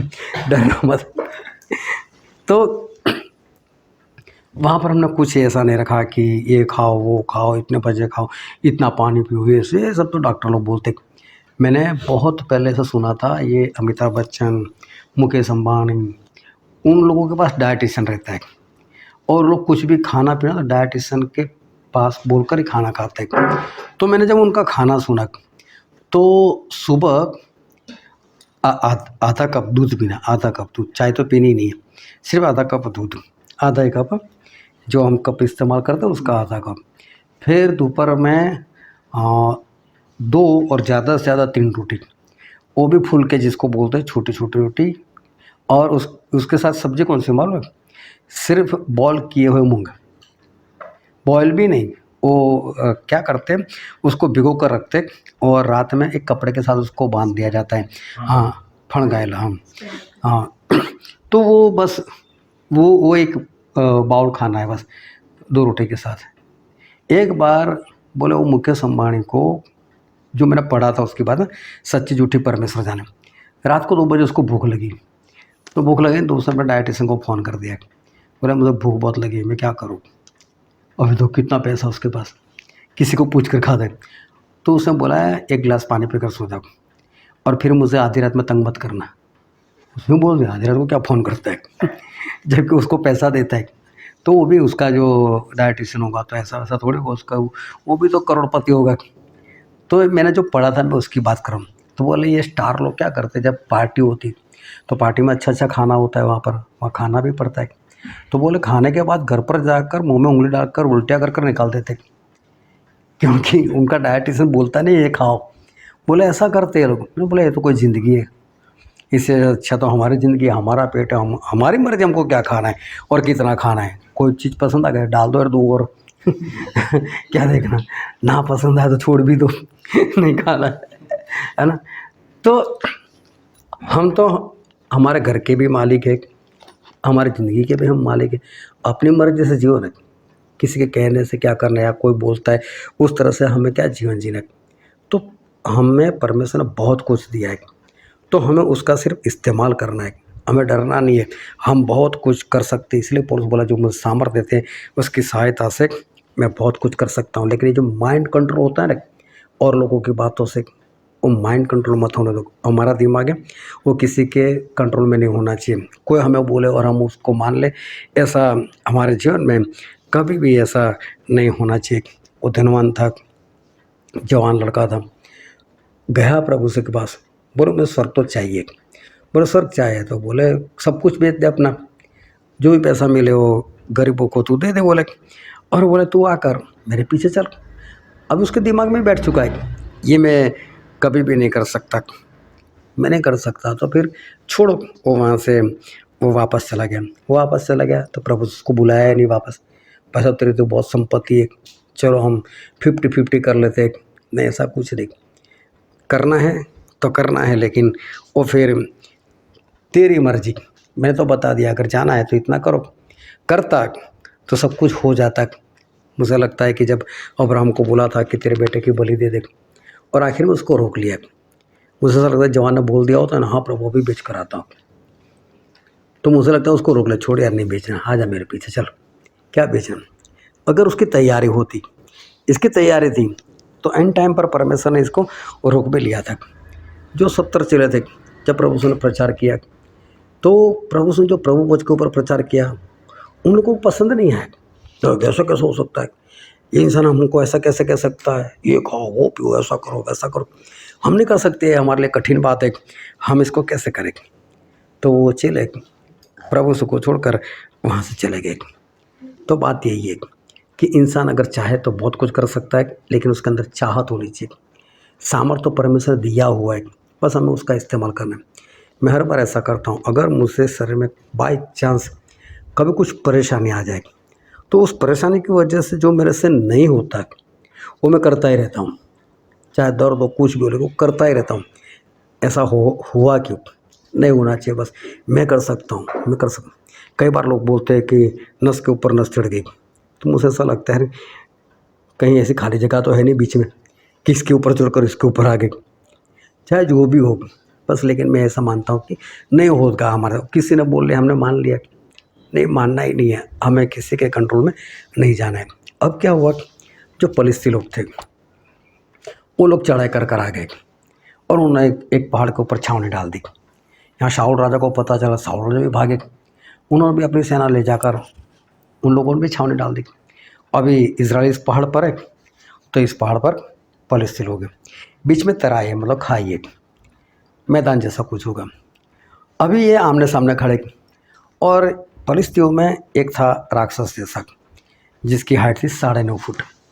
उसको हम गुलियात के नाम से जानते हैं, और गाथ नाम का जो शहर था वहाँ का योद्धा था। अभी पलिस्ती लोग उसको लेकर आए थे, इसने आइडिया लगाया ये सारे मिलकर तो उसको मार ही सकते थे। इजराइल वालों को इसका डर नहीं था, गुलियात का कोई डर नहीं था, वो आसानी से उसको मार सकते थे, लेकिन लड़ाई हो तो। लेकिन इसने आकर जो शर्त रखी, बस वो शर्त ऐसी थी कि बोले मेरे में से मैं लड़ने के लिए आता हूँ, आप में से जो भी आए, चाहे शाऊल आए, चाहे दाऊद के 3 भाई गए थे उनमें से कोई आए, कोई भी आए, लेकिन मैं अकेला और वो भी अकेला। अभी देखने जाओ तो उसकी अगर बात मान ले तो ये भी अकेला है, सामने वाला भी अकेला, तो बात तो बराबर ही की है। लेकिन तो है ही 9.5 फुट का, अब उसका सर देखो ये छत के ऊपर चला जाए, और उसके हिसाब से इतने हाथ उसके लंबे, जितने लंबे उसके हाथ उससे लंबी उसकी तलवार। अगर मुझे लगता है कि आज गुलियत हो यहाँ पर, और मैं जहाँ पर बैठा हूँ वहाँ पर वो खड़ा हो, और किचन का जो दरवाज़ा पड़ता है वहाँ पर इंसान हो, वो यहाँ से उसकी गर्दन उड़ा सकता है। लंबा इतना है, हाथ उसको इतना लंबा, तो फिर तलवार उसने लंबी, फिर हाथ भी ऐसा लंबा करना है तो तलवार कहाँ तक जाएगी। और जो सामने लड़ने के लिए आता है वो क्या सोचेगा, 9.5 फुट का है, तो पहले तो मुझे उसके करीब जाना पड़ेगा, फिर भी उसको तो कोई टेबल चाहिए जिसके ऊपर चढ़कर वो उसको तलवार से उसकी गर्दन काटे, तो नामुमकिन बात है, नहीं हो सकता। तो जैसे ही उसने बाहर आकर बोला आप में से एक ही लड़ने के लिए आओ, मेरे में से मैं, अगर मैं मर गया तो हमारे लोग तुम्हारे गुलाम, वो मर गया तो तुम्हारे वाले हमारे गुलाम, सब लोग क्यों मरे, लड़ाई नहीं करनी, बोले सभी लोगों को मारना, कोई एक ही मरेगा बस। देखने जाओ बात उसकी सही है, लेकिन देखने जाओ तो बात एक तरफी है। लेकिन अगर सारे मिलकर हमला करते रहे तो आसानी से मार सकते। अभी सबसे बड़ी बात यहाँ तो ये थी कि लड़ाई में ऐसा कोई कानून ही नहीं होता कि सिंगल लड़े। शाहुल ने सबको बोल देना था, और वो तो बोलेगा हमें क्या लेना है, मार दो, बोले सभी लोग एक साथ में चढ़ जाओ, तो मार सकते थे। वो 1-2 को मारता तब तक तो बाकी के लोग उसको मार देते, तो हो जाने वाला था। लेकिन अभी माइंड ही कंट्रोल हो गया, उसने बोला एक ही लोग लड़ने के लिए। तो ऐसा कहाँ कानून था? सोचो से ऐसा कोई कानून ही नहीं है कि एक इंसान को लड़ने जाना चाहिए, लेकिन ये कंट्रोल हो गया। ये तो छोड़ो, पूरी सेना कंट्रोल हो गई, हर किसी एक कोई लड़ने जाना है, एक कोई लड़ने जाना है। लेकिन ये कानून बना है किसने? वो तो कोई एक इंसान बोल रहा है, क्यों सुनते हो उसकी? ना सुनो। और ये सबसे बड़ी बात है ना हमारे जीवन में यही है कि जो हमें सही सिखाता है, जो हमारी भलाई के लिए कुछ अच्छी बातें बताए, फिर ठीक है। लेकिन जहाँ पर हमको लगता है कि ये सही नहीं बोल रहा है, उसकी आवाज़ सुनो ही ना। जो हमको भरमाता है उसकी बात ही ना सुनो, या तो कोई हमको गलत ट्रैक पर लेकर जाता है उसकी बात ना सुनो। जो भलाई के लिए नहीं बोलता फिर मत मानो उसकी। कोई बोलता है मान में, वो तेरे लिए ऐसा बोल रही थी, वैसा कह रही थी, तो छोड़ो इसके ऐसी बातों सुनने से क्या फ़ायदा। तो हमें भी हमारे कान है, तो हमें इतनी समझ होनी चाहिए कि हमारा कान है, हम हमारे कान के मालिक हैं। हमें कौन सी बात सुननी है और कौन सी बात हमें नहीं सुननी है, वो हमें भी तो पता होना चाहिए। हमें भी हमारे कान के ऊपर कंट्रोल होना चाहिए। हमारे कान वो क्यों सुने जो लोग सुनाते, हमें क्या सुनना है वो हमारे हाथ में होना चाहिए। अब ये बोल रहे लेकिन सभी कंट्रोल हो गए, सभी लोग डर रहे, सभी लोग डर के मारे बैठ गए, छुप गए। दूसरा दिन होगा उसको एहसास, अभी कोई लड़ने के लिए आया, अभी कोई लड़ने के लिए आया। पूरा दिन चला गया, कोई नहीं आया। दूसरे दिन, तीसरे दिन, चौथे दिन कोई नहीं आ रहा है। 40वां दिन आ गया। अभी दाऊद के 3 भाई वहीं पर है। दाऊद का बाप बोलता है दाऊद तू जा और देख कर आना वो लोग क्या कर रहे हैं, लड़ाई में हो क्या रहा, कुछ मैसेज नहीं मिल रहा है, कुछ न्यूज़ नहीं आ रहे, तेरे भाई लोग क्या कर रहे हैं कुछ नहीं पता चल रहा है, बोल जाता देख कर आ। दाऊद तो छोटे थे, वो तो खुश हो गए, बोले चलो लड़ाई देखने को मिलेगी। उसको तो बस नज़ारा देखने की पड़ी, वो वहाँ पर चले गए। लेकिन जैसे ही वहाँ पर गए उसी वक्त वो बाहर निकला, ये गोलियात। उसी वक्त उसने बोलना शुरू कर दिया, बोले तुम्हारा परमेश्वर ऐसा, तुम लोग ऐसे, तुम लोग गुलाम, तुम ये वो गालियाँ बोलने लगे। बोले 40वां दिन है, लड़ने क्यों नहीं आता, आओ कोई लड़ने के लिए। तो दाऊद भी उसको देखता है, उसकी हाइट बॉडी सब कुछ दाऊद को भी दिखाई देती।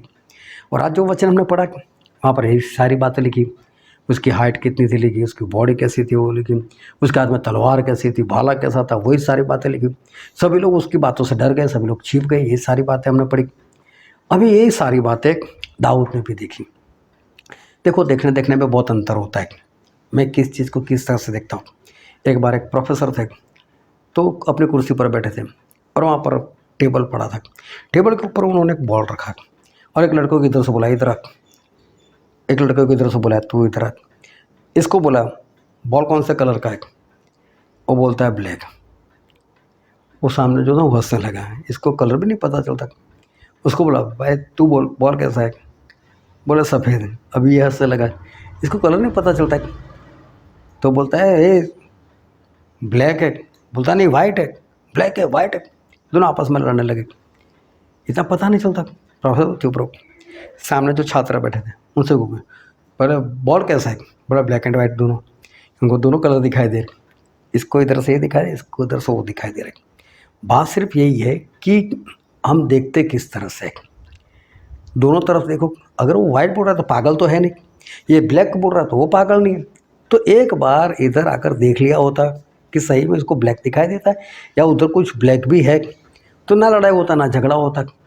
लेकिन देखने का जो नज़रिया होता है ना उसमें भी बहुत फ़र्क होता है। हमें क्या देखना है, कितना देखना है, किस तरह से देखना है, उसका भी हमारे अंदर कंट्रोल होना चाहिए। क्योंकि आँख हमारी है, हमारे आँखों को क्या देखना चाहिए, कितना देखना चाहिए, वो हमारा कंट्रोल होना चाहिए। अभी दाऊद ने भी देखा है कि इंसान कैसा लग रहा है और कितनी हाइट है बॉडी कि कैसे उसके पास हथियार है, सब कुछ दाऊद ने भी देखा। लेकिन दाऊद क्या बोलते, वे लड़ने के लिए जाओ ना, लड़ने के लिए जाओ बोले। तो सब लोग बोले इसके सामने कौन लड़ने के लिए जाए, इसकी हाइट देख, बॉडी देख। बोले कोई नहीं जा रहा है। बोले 40 दिन हुआ आज, हम सभी लोग उसके डर रहे। बोले साउथ राजा क्या बोलते, तो बोलते हैं जो लड़ेगा और मार कराएगा उसके साथ अपनी बेटी की शादी करवा देगा। अबे इसके लिए नहीं पूछ रहा हूँ, वो भी क्या बोल रहा है, 40 दिन से ऐसा हो रहा है तो कुछ तो बोल लेता है कि नहीं लड़ने के लिए कुछ। अबे बताने वाले ने कुछ और बताया। बोले ठीक है, बोले साउथ राजा को बोल तो मैं लड़ने के लिए जाता हूँ। अभी दाऊद तैयार, अभी सभी लोग खुश क्यों कि चलो ये तो मर जाएगा, चाहे हम गुलाम बने लेकिन बचेंगे तो सही ना, गुलाम तो लेकिन जिंदा तो रहेंगे, मरेगा तो ये छोड़ो मरने दो। शाऊल को किसी ने बोला कि कोई लड़ने के लिए तैयार हुआ, शाऊल भी खुश हो गए, चलो कोई तो तैयार हो। 12 कर देखा, एक छोटा लड़का अभी तो जवान में पैर रख रहा है। बोले तू लड़ने के लिए जाए? बोले हाँ। बोले नहीं, तू उसको नहीं मार सकता, तू अभी जवान हुआ है और वो अपनी जवानी से योद्धा है, तू उसको नहीं मार सकता। तब दाऊद ने एक बात बताई। बोले मालूम है, मैं एक बार है ना भेड़ बकरे चरा रहा था और वहाँ पर मैं तो आराधना में खोया हुआ था, लेकिन तभी एक भालू आया। उस भालू ने एक मेमने को उठा लिया, भेड़ के बच्चे को उठा लिया, और जब वो मेमने ने आवाज़ किया, मैं जाग गया। मैं बाहर आया, मैं देखा कि वो भालू भाग रहा है। मैं उसके पीछे भागा। भालू ने मुझसे देखा मेरे पीछे है, समझ गया क्यों आया, तो उसने उस मेमने को छोड़ दिया, मेरे पर हमला कर दिया। बोले मैंने उसको पकड़कर एक ही मुक्की इस तरह से मारी। बाइबल में जो शब्द लिखा है उस हिसाब से उसका कहने का मतलब ऐसा होता है कि जिस तरह से गोली मारते हैं ना, एक गोली में कैसे इंसान मर जाता है, उसको ठार मार दिया। बोले मैंने उसको एक ही मुक्की से मारी, वो मर गया। अभी देखो 15-16 साल का लड़का अगर ऐसी बातें करे कि मैंने भालू को उसके पीछे भाग कर एक ही मुक्के में मार दिया, तो पहले तो ऐसा लगा है नरेंद्र मोदी जैसा कोई लगता है, फेंकता है लंबी लंबी। अभी बोले तो कुछ भी नहीं। बोले एक बार तो सिंह आ गया, बोले उसने भेड़ उठा ली। बोले मैं उसके पीछे भागा, वो क्रोध में आ गया, उसने मेरे पर हमला कर दिया। बोले मैंने उसको एक ही बार में ऐसा मारा, वो मर गया। फिर से जो उसके आगे जो शब्द बोले, जिस परमेश्वर ने मेरे जरिए भालू को और सिंह को मार दिया, वो मेरे जरिए इसको भी मार देंगे, बस मुझे जाने दो। अभी राजा बोला ठीक है जा, तू विजय होकर वापस आएगा, आशीष थी उसको। लेकिन बोलते ऐसे मत जा, बोले मेरे सारे कपड़े पहन कर जा। अभी कहाँ शाऊल की हाइट पूरे इज़राइल में सबसे लंबा वही था, और ये दाऊद अभी तो जवान हो रहे, अभी तो हुए भी नहीं। अभी उसके कपड़े पहनकर चलना देखा, बोले मैं तो नहीं चल पाता, इससे तो मैं मर जाऊंगा। बोले इसको हटाओ। उसने अपने हाथों में एक लकड़ी ली, समझने वाली बात समझना, उसे तलवार नहीं ली, उसे भाला नहीं लिया, एक छोटी सी लकड़ी ली। दूसरा क्या लिया, उसे गोफन लिया अपनी, और गोफन के लिए 5 पत्थर लिए मारने के लिए। अभी कौन कहाँ पर जा रहा है, किसके साथ युद्ध करने के लिए जा रहा है, वो योद्धा के पास कौन कौन से हथियार है, क्या वो जाने बिना कोई लड़ाई करने के लिए जा सकता है? लेकिन ये सब कुछ दाऊद ने देखा है। और मालूम है दाऊद ने क्या देखा? और सब लोग अपनी नज़र से देखते हैं, अगर अपना नज़र आए तो। अगर मैं हूँ, मैं किसी को भी देखूँगा ना, यार ये विश्वास ही नहीं लगता है, ये बात तो बड़ी बड़ी कर, लेकिन आत्मा वाली बात इसमें नहीं दिखी। इसके कपड़े तो देखो, मैं किसी को भी किसी तरह से देखूँ, अगर विलास भाई आ गया तो यार इसका कपड़ा, इसकी सिलाई सही नहीं है क्योंकि वो सिलाई का काम करते। जो भी कारोबार में फंसा हो वो वही देखेगा। तो उसी तरह से वो दूसरों को जांचने का प्रयत्न करता है। यहाँ पर ये जो दाऊद है, दाऊद तो योद्धा है नहीं, बस वो तो भेड़ बकरी चरा रहे थे। तो वहाँ पर उनको जो काम करना था उसके लिए उनको चाहिए थे गोफन। गोफन में उस्ताद थे। और जब उन्होंने इस गोलियत को देखा, सर से लेकर पांव तक, सर पर टोप पहना है, बख्तर पहना है, झिलम पहनी है, जूते पहने हैं, सब कुछ तो है उसके पास। लेकिन यहाँ पर एक जगह दिखाई दी, हाँ, जो और लोगों को नहीं पता चला।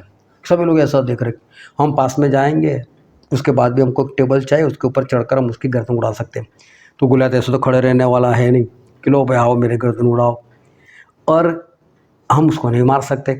लेकिन दाऊद देखते मुझे कौन सी तलवार चलानी, मुझे कौन सा उसके पास है, मुझे तो दूसरे ही काम करना है, तो दूसरे तो मैं मार ही सकता हूँ उसको, मुझे कौन सा पास में जाना है, मुझे तो कूपन से मारना है, पत्थर मारना है, और अपने निशाने पर भरोसा था कि मेरा निशाना सही है। तो जो भी उनके अंदर था उससे उन्होंने देखा कि ये एक जगह ऐसी है जहाँ पर मैं उसको मार सकता हूँ। देखो सभी लोग क्या सोचते, हम नहीं कर सकते, नहीं कर सकते, और एक दाऊद ऐसा है, मैं कर सकता हूँ। तो बोले मैं चाहता हूँ। जब उसने 40 दिन इसको देखा तो उसको बहुत क्रोध आया। तो एक लड़का मेरे सामने लड़ाई करने के लिए, और उसने सोचा आने दो इसको, उसको भी गालियाँ बोली, बहुत कुछ कहा, लेकिन इसने बोला कोई बात नहीं, मैं आता हूँ। और उसने पत्थर ऐसे गोफन में डालकर, गोफन घुमाकर ऐसे उसने पत्थर मारा कि यहाँ पर अंदर घुस गया, वो मुँह के बल गिर गया, और फिर उसी की तलवार से उसने उसकी गर्दन उड़ा दी। अभी देखो सुना तो इसको टेबल की ज़रूरत है, वो तो गिरा पड़ा हुआ है।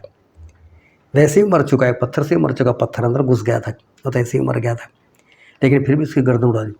उसके बाद मालूम है शाऊल और सभी लोग कैसे भाग कर आए। अब बोलते हम भी मार सकते हैं। अभी क्या, मारना तो उससे पहले था, अभी किसी ने किया तो इनका भी जोश आ गया, चलो अभी हम तो पूरी सेना को मार सकते हैं, और किया भी ऐसा इन लोगों ने। लेकिन यहाँ पर हमारी समझ में जो बात आती है वो एक है कि दो तरह के इंसान होते हैं।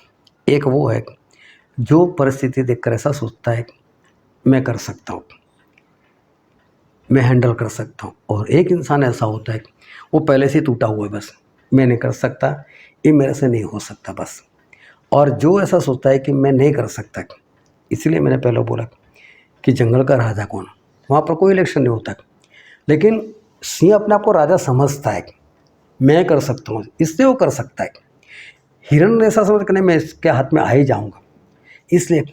वरना एक बार जंगल में भी इलेक्शन हो गया तो बोला हर बार ये सिंह तो सभी को परेशान करता है, बंदर को राजा बना दो। बंदर को राजा बना दिया, बंदर को राजा बना दिया, सिंह को क्या फ़र्क पड़ता है। वो तो बिंदास से घूमने को निकला, और वहाँ पर एक बकरी थी, उसे तो बकरे को तो बच लिया। बकरी जोरों जोरों से आवाज़ करे राजा मुझे बचाओ, राजा मुझे बचाओ। बंदर है, कभी इस पेड़ के ऊपर से उस पेड़ के ऊपर डाल लगाता है, कभी उससे और पेड़ के ऊपर, कभी ऊपर वाले डाले में चला जाता है, कभी नीचे वाले डाले में आता है, बस इधर उधर घूम रहा है। और शेर को तो जैसे बंदर की कुछ परवाह नहीं, वो तो बिंदास से उसको मार दिया, खा गया। अब क्या हुआ, शेर तो खाकर चला गया, अब बंदर नहीं उतरा। और पशु पंछी आए, बंदर को बोलने लगा हमने तुझे राजा बनाया, हमने तुझे वोट दिया, तूने इस बकरी को बचाया नहीं, और बोलता था मेरी तो खास मित्र है, उसको बचाना नहीं। और क्या बात करते, कितने प्रयत्न किए, कभी इस पेड़ से उस पेड़ के ऊपर, कभी उस पेड़ से उस पेड़ के ऊपर। तू शेर कहाँ था और तू कहाँ कुछ कर रहा था। सही जगह पर काम करना है, और सही जगह का मतलब होता है कि पवित्र आत्मा से करना है। अगर हम हमारी ताकत लगाएं तो कुछ नहीं, परमेश्वर बोलता है मैंने पवित्र आत्मा दिया, जब पवित्र आत्मा तुम पर आएंगे तो तुम सामर्थ्य पाओगे। तो ये बात हमारी समझ में होनी चाहिए। वो 38 साल से बीमार वहाँ पर पड़ा रहा था, चलो उसने तो काम कर कर चंगाई पा ली, लेकिन उसके बाद में बाइबल में कहीं पर भी नहीं लिखा बाकी लोग भी चंगे हो गए। बाकी लोग क्यों नहीं आए और बाकी लोग चंगे क्यों नहीं हुए? क्योंकि उनका हमें कहाँ यीशु की ज़रूरत है।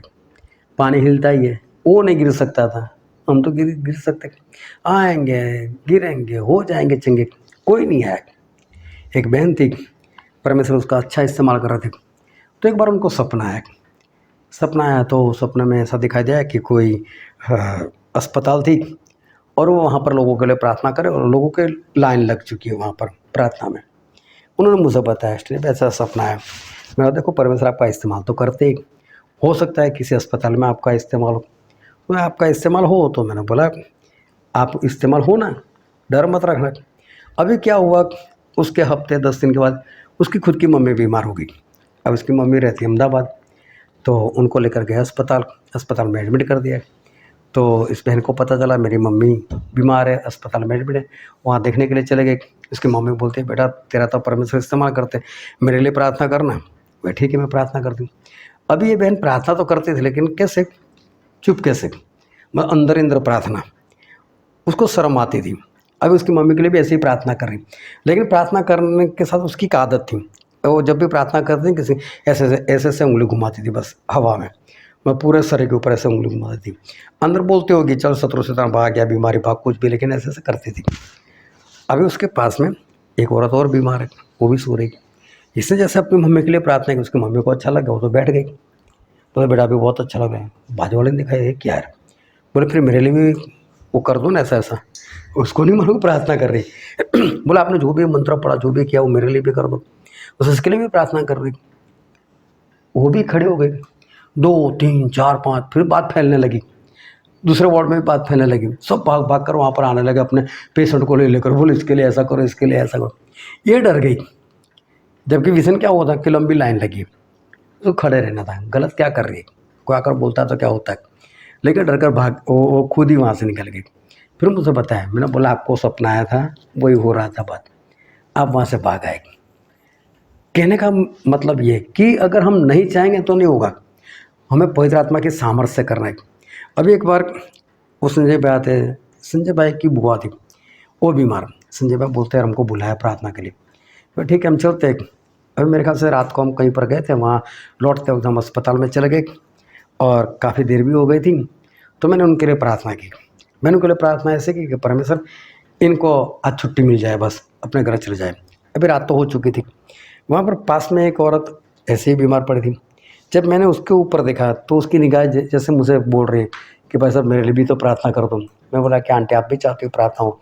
बोले हाँ। मैं ठीक है चलो आपके लिए भी प्रार्थना करें।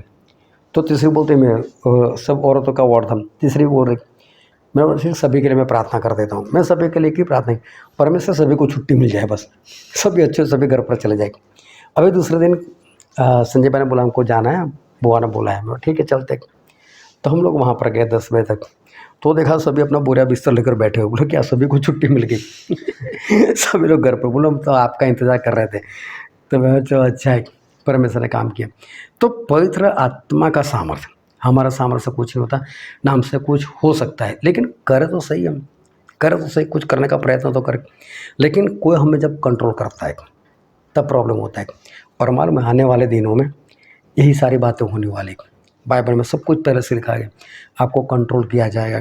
मसीह के विरोध की सारी बातें लिखी है, कैसे कैसी विपत्ति आने वाली, सब कुछ लिखा है। और जिस तरह से अभी इस दुनिया में चल रहा है तो उसके हिसाब से एक बात पक्की है कि आने वाले दिनों में हम इंसान भी कंट्रोल किए जाएंगे। और उन लोगों ने तो बोल भी दिया है कि इंसान अब ऐसा प्राणी है कि जिसे हम हैक कर सकते। सोचो कि वो हमें हैक करने का मतलब, बीच में एक भाई साहब थे तो उन्होंने किसी का मोबाइल वो हैक कर लिया। हैक कर लिया मतलब उसका मोबाइल अपने मोबाइल से चला रहे हो और उसको पता तक नहीं चलता। अगर वो मैसेज भेजे तो उसके नंबर से भेजेगा। सिर्फ कोई एप्लीकेशन नहीं हैक की, पूरा का पूरा मोबाइल उसने हैक कर दिया था, वो सामने वालों को पता नहीं। और उसके अंदर उसको जो जो ज़रूरी चीज़ें थी वो सबूत के तौर पर उसने ले ली। और उसको पता चला इसने क्या क्या कैसे कैसे घोटाले किए। वो भाई साहब ने मुझे बात बताई कि बोले मैंने ऐसा कर कर ये सारा सबूत इकट्ठा किए थे। मैंने बोला ऐसा भी कर सकते हो? बोले हम। तो बोले जिस तरह से एक मोबाइल हैक हो सकता है उसी तरह से बोले इंसान हैक हो सकता है। तो हैक होने का मतलब क्या है कि वो लोग चाह रहे कि हम इंसान को, अभी हम बाइबल पर लेकर बैठे ना, हम शांति से बाइबल पढ़ रहे, सुना रहे, लेकिन वो लोग ऐसा कर हम चारों बाइबल हाथ में होते भी लड़ाई करने लग जाएंगे। ऐसे हैक करके हमारे दिमाग में ऐसा कुछ कर सकते। तो ये सभी कुछ संभावना है, लेकिन पवित्र आत्मा है तो हम बचाए जाएंगे। तो बस एक बात याद रखो, किसी के कहने के अनुसार हमें नहीं चलना है, हमें कंट्रोल नहीं होना है, लेकिन पवित्र आत्मा की सहायता से हम सब कुछ कर सकते हैं। गोलियत को कोई नहीं मार सकता था। देखने जाओ तो ये सच्चाई भी थी, हकीकत भी थी, लेकिन फिर भी ये सभी लोग कंट्रोल थे। क्योंकि अगर दाऊद मार सका तो फिर कोई भी मार सकता था। जब दाऊद के पास कूपन था तो लोगों के पास भाला तो होना चाहिए, उससे मार देते, दूसरे मार देते, कुछ तो होता, लेकिन माइंड कंट्रोल हो जाता है, नहीं हमसे नहीं होगा, हमसे नहीं होगा। तो ऐसा मत सोचो कि हमसे नहीं होगा, मैंने दवाई छोड़ दी बस इसके कारण ही होगा, नहीं। शरीर हमारा है और मेरे परमेश्वर ने बनाया और अपने हाथों से बनाया। ये खाने से ऐसा होता है, ये पीने से ऐसा होता है, या इतने बजे खाने से ऐसा होता है, या इतने बजे पीने से होता है, कुछ भी नहीं। हमारा शरीर है, मेरे परमेश्वर ने बनाया, परमेश्वर ने मुझे अपना आत्मा दिया, मैं किसी के कहने के अनुसार चलूँ क्यों? बस इस बात को भूल जाओ, अपने दिमाग से निकालो। और ऐसे जो लोग करते हैं उनको कायर कहा जाता है कि वो लोग ऐसे काम करते हैं, डरपोक लोग ऐसे काम करते हैं। हमें ऐसा नहीं करना है, हमें क्यों डरना है किसी बात से? हमारा शरीर, बस मैं इतना जानता हूँ कि इंसान अगर परमेश्वर के ऊपर भरोसा कर कर कुछ भी करे तो परमेश्वर उसका मुंह शर्म से झुकने नहीं देते। वहाँ पर बात खत्म है, बस हमें कुछ भी नहीं हो सकता। हाँ, छुरा उठाने तक की हिम्मत जिस तरह से अब्राहम ने की, उस तरह से हमें मेहनत करनी है और हिम्मत भी करनी है। अगर हम करेंगे तो परमेश्वर कभी भी ऐसा कुछ नहीं होने देंगे जिससे हमारा सर शर्म से झुक जाए। जो परमेश्वर हमारे लिए करना चाहते हो करेंगे ही करेंगे, हमें कुछ नहीं हो सकता। अगर वो मिट्टी में से हमको ज़िंदा कर सकते हैं तो जो ज़िंदा है उसको क्या नहीं कर सकते, उसको क्या नहीं बदल सकते। बस हमारा हौसला बुलंद होना चाहिए, परमेश्वर के ऊपर विश्वास होना चाहिए, पवित्र आत्मा का सामर्थ्य होना चाहिए, और कोई हमें कंट्रोल नहीं करना चाहिए। परमेश्वर की आत्मा हमें कंट्रोल कर, बस वही बात हमारे अंदर होनी चाहिए। जब समसून ने खुद से कुछ करना चाहा तब मालूम उससे कुछ नहीं हुआ। जब तक पवित्र आत्मा थे पवित्र आत्मा की सहायता से करते रहे, लेकिन पवित्र आत्मा गंवा दिया फिर बात खत्म है। और पवित्र आत्मा इंसान तब गंवाता है जब वो खुद से काम करना चाहता है और पवित्र आत्मा की सहायता से नहीं करना चाहता। तब अगर हम पवित्र आत्मा को कुछ भी नहीं करने देंगे तो फिर क्या होगा? तो पवित्र आत्मा निर्बलता में ही हमारी सहायता करते हैं। हम मिट्टी के बर्तन है। हमारे घर में जो देखो, हम तो यहाँ पर मटका इस्तेमाल करते हैं। मटका ज़्यादा से ज़्यादा 1 साल चलता है बस, फिर कभी ना कभी तो धोते कुछ तो ऐसा हो जाए टूट जाता है बस। और जब भी टूटता है कोई ऐसा नहीं बोले मटका टूट डाला ये हुआ, जहाँ से खरीद कर लाए उसको भी नहीं बोलते तेरा मटका 21 साल चला टूट गया, कोई नहीं बोलता उसको। मान में बर्तन है और मिट्टी का टूटने ही वाला है, तो हम भी बर्तन मिट्टी के हैं और हम टूटते हैं ना। अगर समझो कि मटका जो है वो कहीं से टूट जाएगा, उसमें तरेड़ हो जाएगा, उसके अंदर दिया जला कर रखो तो प्रकाश कहाँ से आएगा? वहीं से आएगा ना जहाँ से टूटा हुआ है। लेकिन चारों ओर से बंद है, फिर प्रकाश बाहर आएगा? पवित्र आत्मा कहाँ रहते? हमारे दिल में रहते, उनका प्रकाश कैसे बाहर आएगा?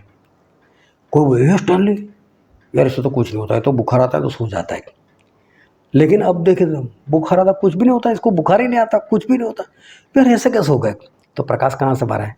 बुखार पहले आया था तो ना, हम टूटे हुए थे तो ना। तो ऐसा नहीं कि टूटना गलत बात है, हम टूटते हैं, हम गिर जाते हैं, वो बड़ी बात नहीं है, लेकिन वहीं से फिर वो प्रकाश बाहर आता है। हाँ, पहले मेरे साथ ऐसा होता था, मैं कमज़ोर था, लेकिन अब मैं कमज़ोर नहीं हूँ, अब मेरे से सब कुछ हो सकता है क्योंकि पवित्र आत्मा मेरे अंदर है। तो पवित्र आत्मा टूटे हुए बर्तनों से ही बाहर प्रकाश डालते। अगर हम टूटे हुए नहीं लोहे के होते तो प्रकाश कहाँ से बाहर आता? तो हमारा टूटना भी जरूरी है। कोई भी विश्वासी को देखना, वो बोल ही नहीं सकता मैं कभी टूटा हुआ नहीं था, मैं तो बचपन से इतना परफेक्ट चला है, इतना विश्वासी था, कोई नहीं बोल सकता। क्योंकि टूटे हुए होते हैं तभी परमेश्वर का सामर्थ्य हमें दिखाई देता है। एक छोटे बच्चे ने जब गोलियत को मार दिया तभी पता चला कि परमेश्वर कौन है। तो यही बात है, हमारे अंदर से परमेश्वर प्रकट होने चाहिए। किसी बातों से मत डरो, हमें कुछ नहीं होने वाला है, लेकिन परमेश्वर में बने रहो और परमेश्वर के आज्ञा के अनुसार चलो और पवित्र आत्मा का सामर्थ्य लोगों को दिखाओ। अब हम सभी अपनी आँखों को बंद करें। मेरे प्रिय, ये वक्त है कि हम अपने आप को जांचें, ये वक्त है कि हम अपने आप को परखें, ये वक्त है कि हम अपने आत्मा की परीक्षा करें, हमारे खुद की परीक्षा करें कि आज मैं कहाँ पर हूँ। जिस तरह से परमेश्वर का वचन मुझसे सिखाता है, क्या उस तरह से मैं चलता हूँ? क्या पवित्र आत्मा का सामर्थ्य मेरे अंदर से प्रकट होता है? पवित्र आत्मा का प्रकाश मेरे अंदर से बाहर निकलता है? या फिर मैं चारों ओर से इस तरह से कंट्रोल हो गया हूँ कि मेरे अंदर से कुछ भी नज़र नहीं आता? अपने आप को जांचो, अपने आप को परखो कि आज मैं कहाँ पर हूँ। अगर एक छोटा लड़का राक्षस के समान बड़े गोलियत को मार सकता है और बाकी सब लोग कंट्रोल हो चुके, हम नहीं कर सकते, हम नहीं कर सकते, लेकिन एक छोटे बच्चे ने कर कर दिखाया, इसका मतलब हो सकता था। 38 साल से बीमार, उसको ऐसा था कि मैं कुछ नहीं कर सकता, मैं उठ नहीं सकता, और इसलिए उठ नहीं पाता था वो। लेकिन जिस दिन उसने उठना चाहा वो उठ गया। इसका कारण ये नहीं था कि उसके अंदर कुछ हलचल सी हुई थी, लेकिन उसका कारण ये था कि उसने करने का प्रयत्न किया था। सूखे हो हाथ वाला, उसने कभी प्रयत्न ही नहीं किया, लेकिन जब प्रयत्न किया तो उसका हाथ सीधा हो गया। हम कंट्रोल हो जाते, हम ऐसा मान लेते मेरे से कुछ नहीं होता, मैं नहीं कर सकता, मैं नहीं कर सकती, और इसलिए मैं नहीं कर सकता। लेकिन सारी बातें अपने दिमाग से निकाल दो। मैं कर सकता हूँ, मैं कर सकती हूँ, जो मुझे सामर्थ्य था उसकी सहायता से मैं सब कुछ कर सकता हूँ। जब पवित्र आत्मा हमारे अंदर होते हैं और हम उनके सामर्थ्य से कुछ करना चाहते हैं, तब हमसे सब कुछ होता है। तो ये मत सोचो कि मैं कुछ नहीं कर सकता, मैं सब कुछ कर सकता हूँ। बस किसी के कंट्रोल में मत रहो, किसी की बातों में कंट्रोल में मत आओ, लेकिन हमारे ऊपर पवित्र आत्मा का कंट्रोल रखो और पवित्र आत्मा जो हमें कहते हैं वो करना सीखो। अगर इस तरह से हम जीवन जिएंगे, इस तरह से अगर हम परमेश्वर में बने रहेंगे, तो कोई भी बात हमारे लिए नामुमकिन नहीं है, क्योंकि प्रभु ने बोला कि विश्वास करने वालों के लिए सब कुछ संभव है, सब कुछ। इसका मतलब कोई ऐसी बात नहीं है जो नामुमकिन हो। मुर्दा भी कब्र से बाहर आ सकता है, और अगर हम परमेश्वर में विश्वास करते हैं तो हमारे लिए भी सब कुछ मुमकिन है। कोई बीमारी हमें मार नहीं सकती, कोई बीमारी हमें बेड पर नहीं ला सकती, कोई बीमारी हमें कुछ नहीं कर सकती। अगर पवित्र आत्मा मेरे अंदर है, मैं उनकी सहायता में हूँ, मैं उनके साथ रहता हूँ, तो किसी की ताकत नहीं कि मुझे कुछ कर पाए। बस हमें किसी के कंट्रोल में नहीं आना है, हमें पवित्र आत्मा के कंट्रोल में रहना है और इस वचन के अनुसार हमें जीवन जीना है। ये वचन समझने के लिए, ग्रहण करने के लिए, उसके अनुसार चलने के लिए प्रभु की कृपा हम सभी पर होने पाए।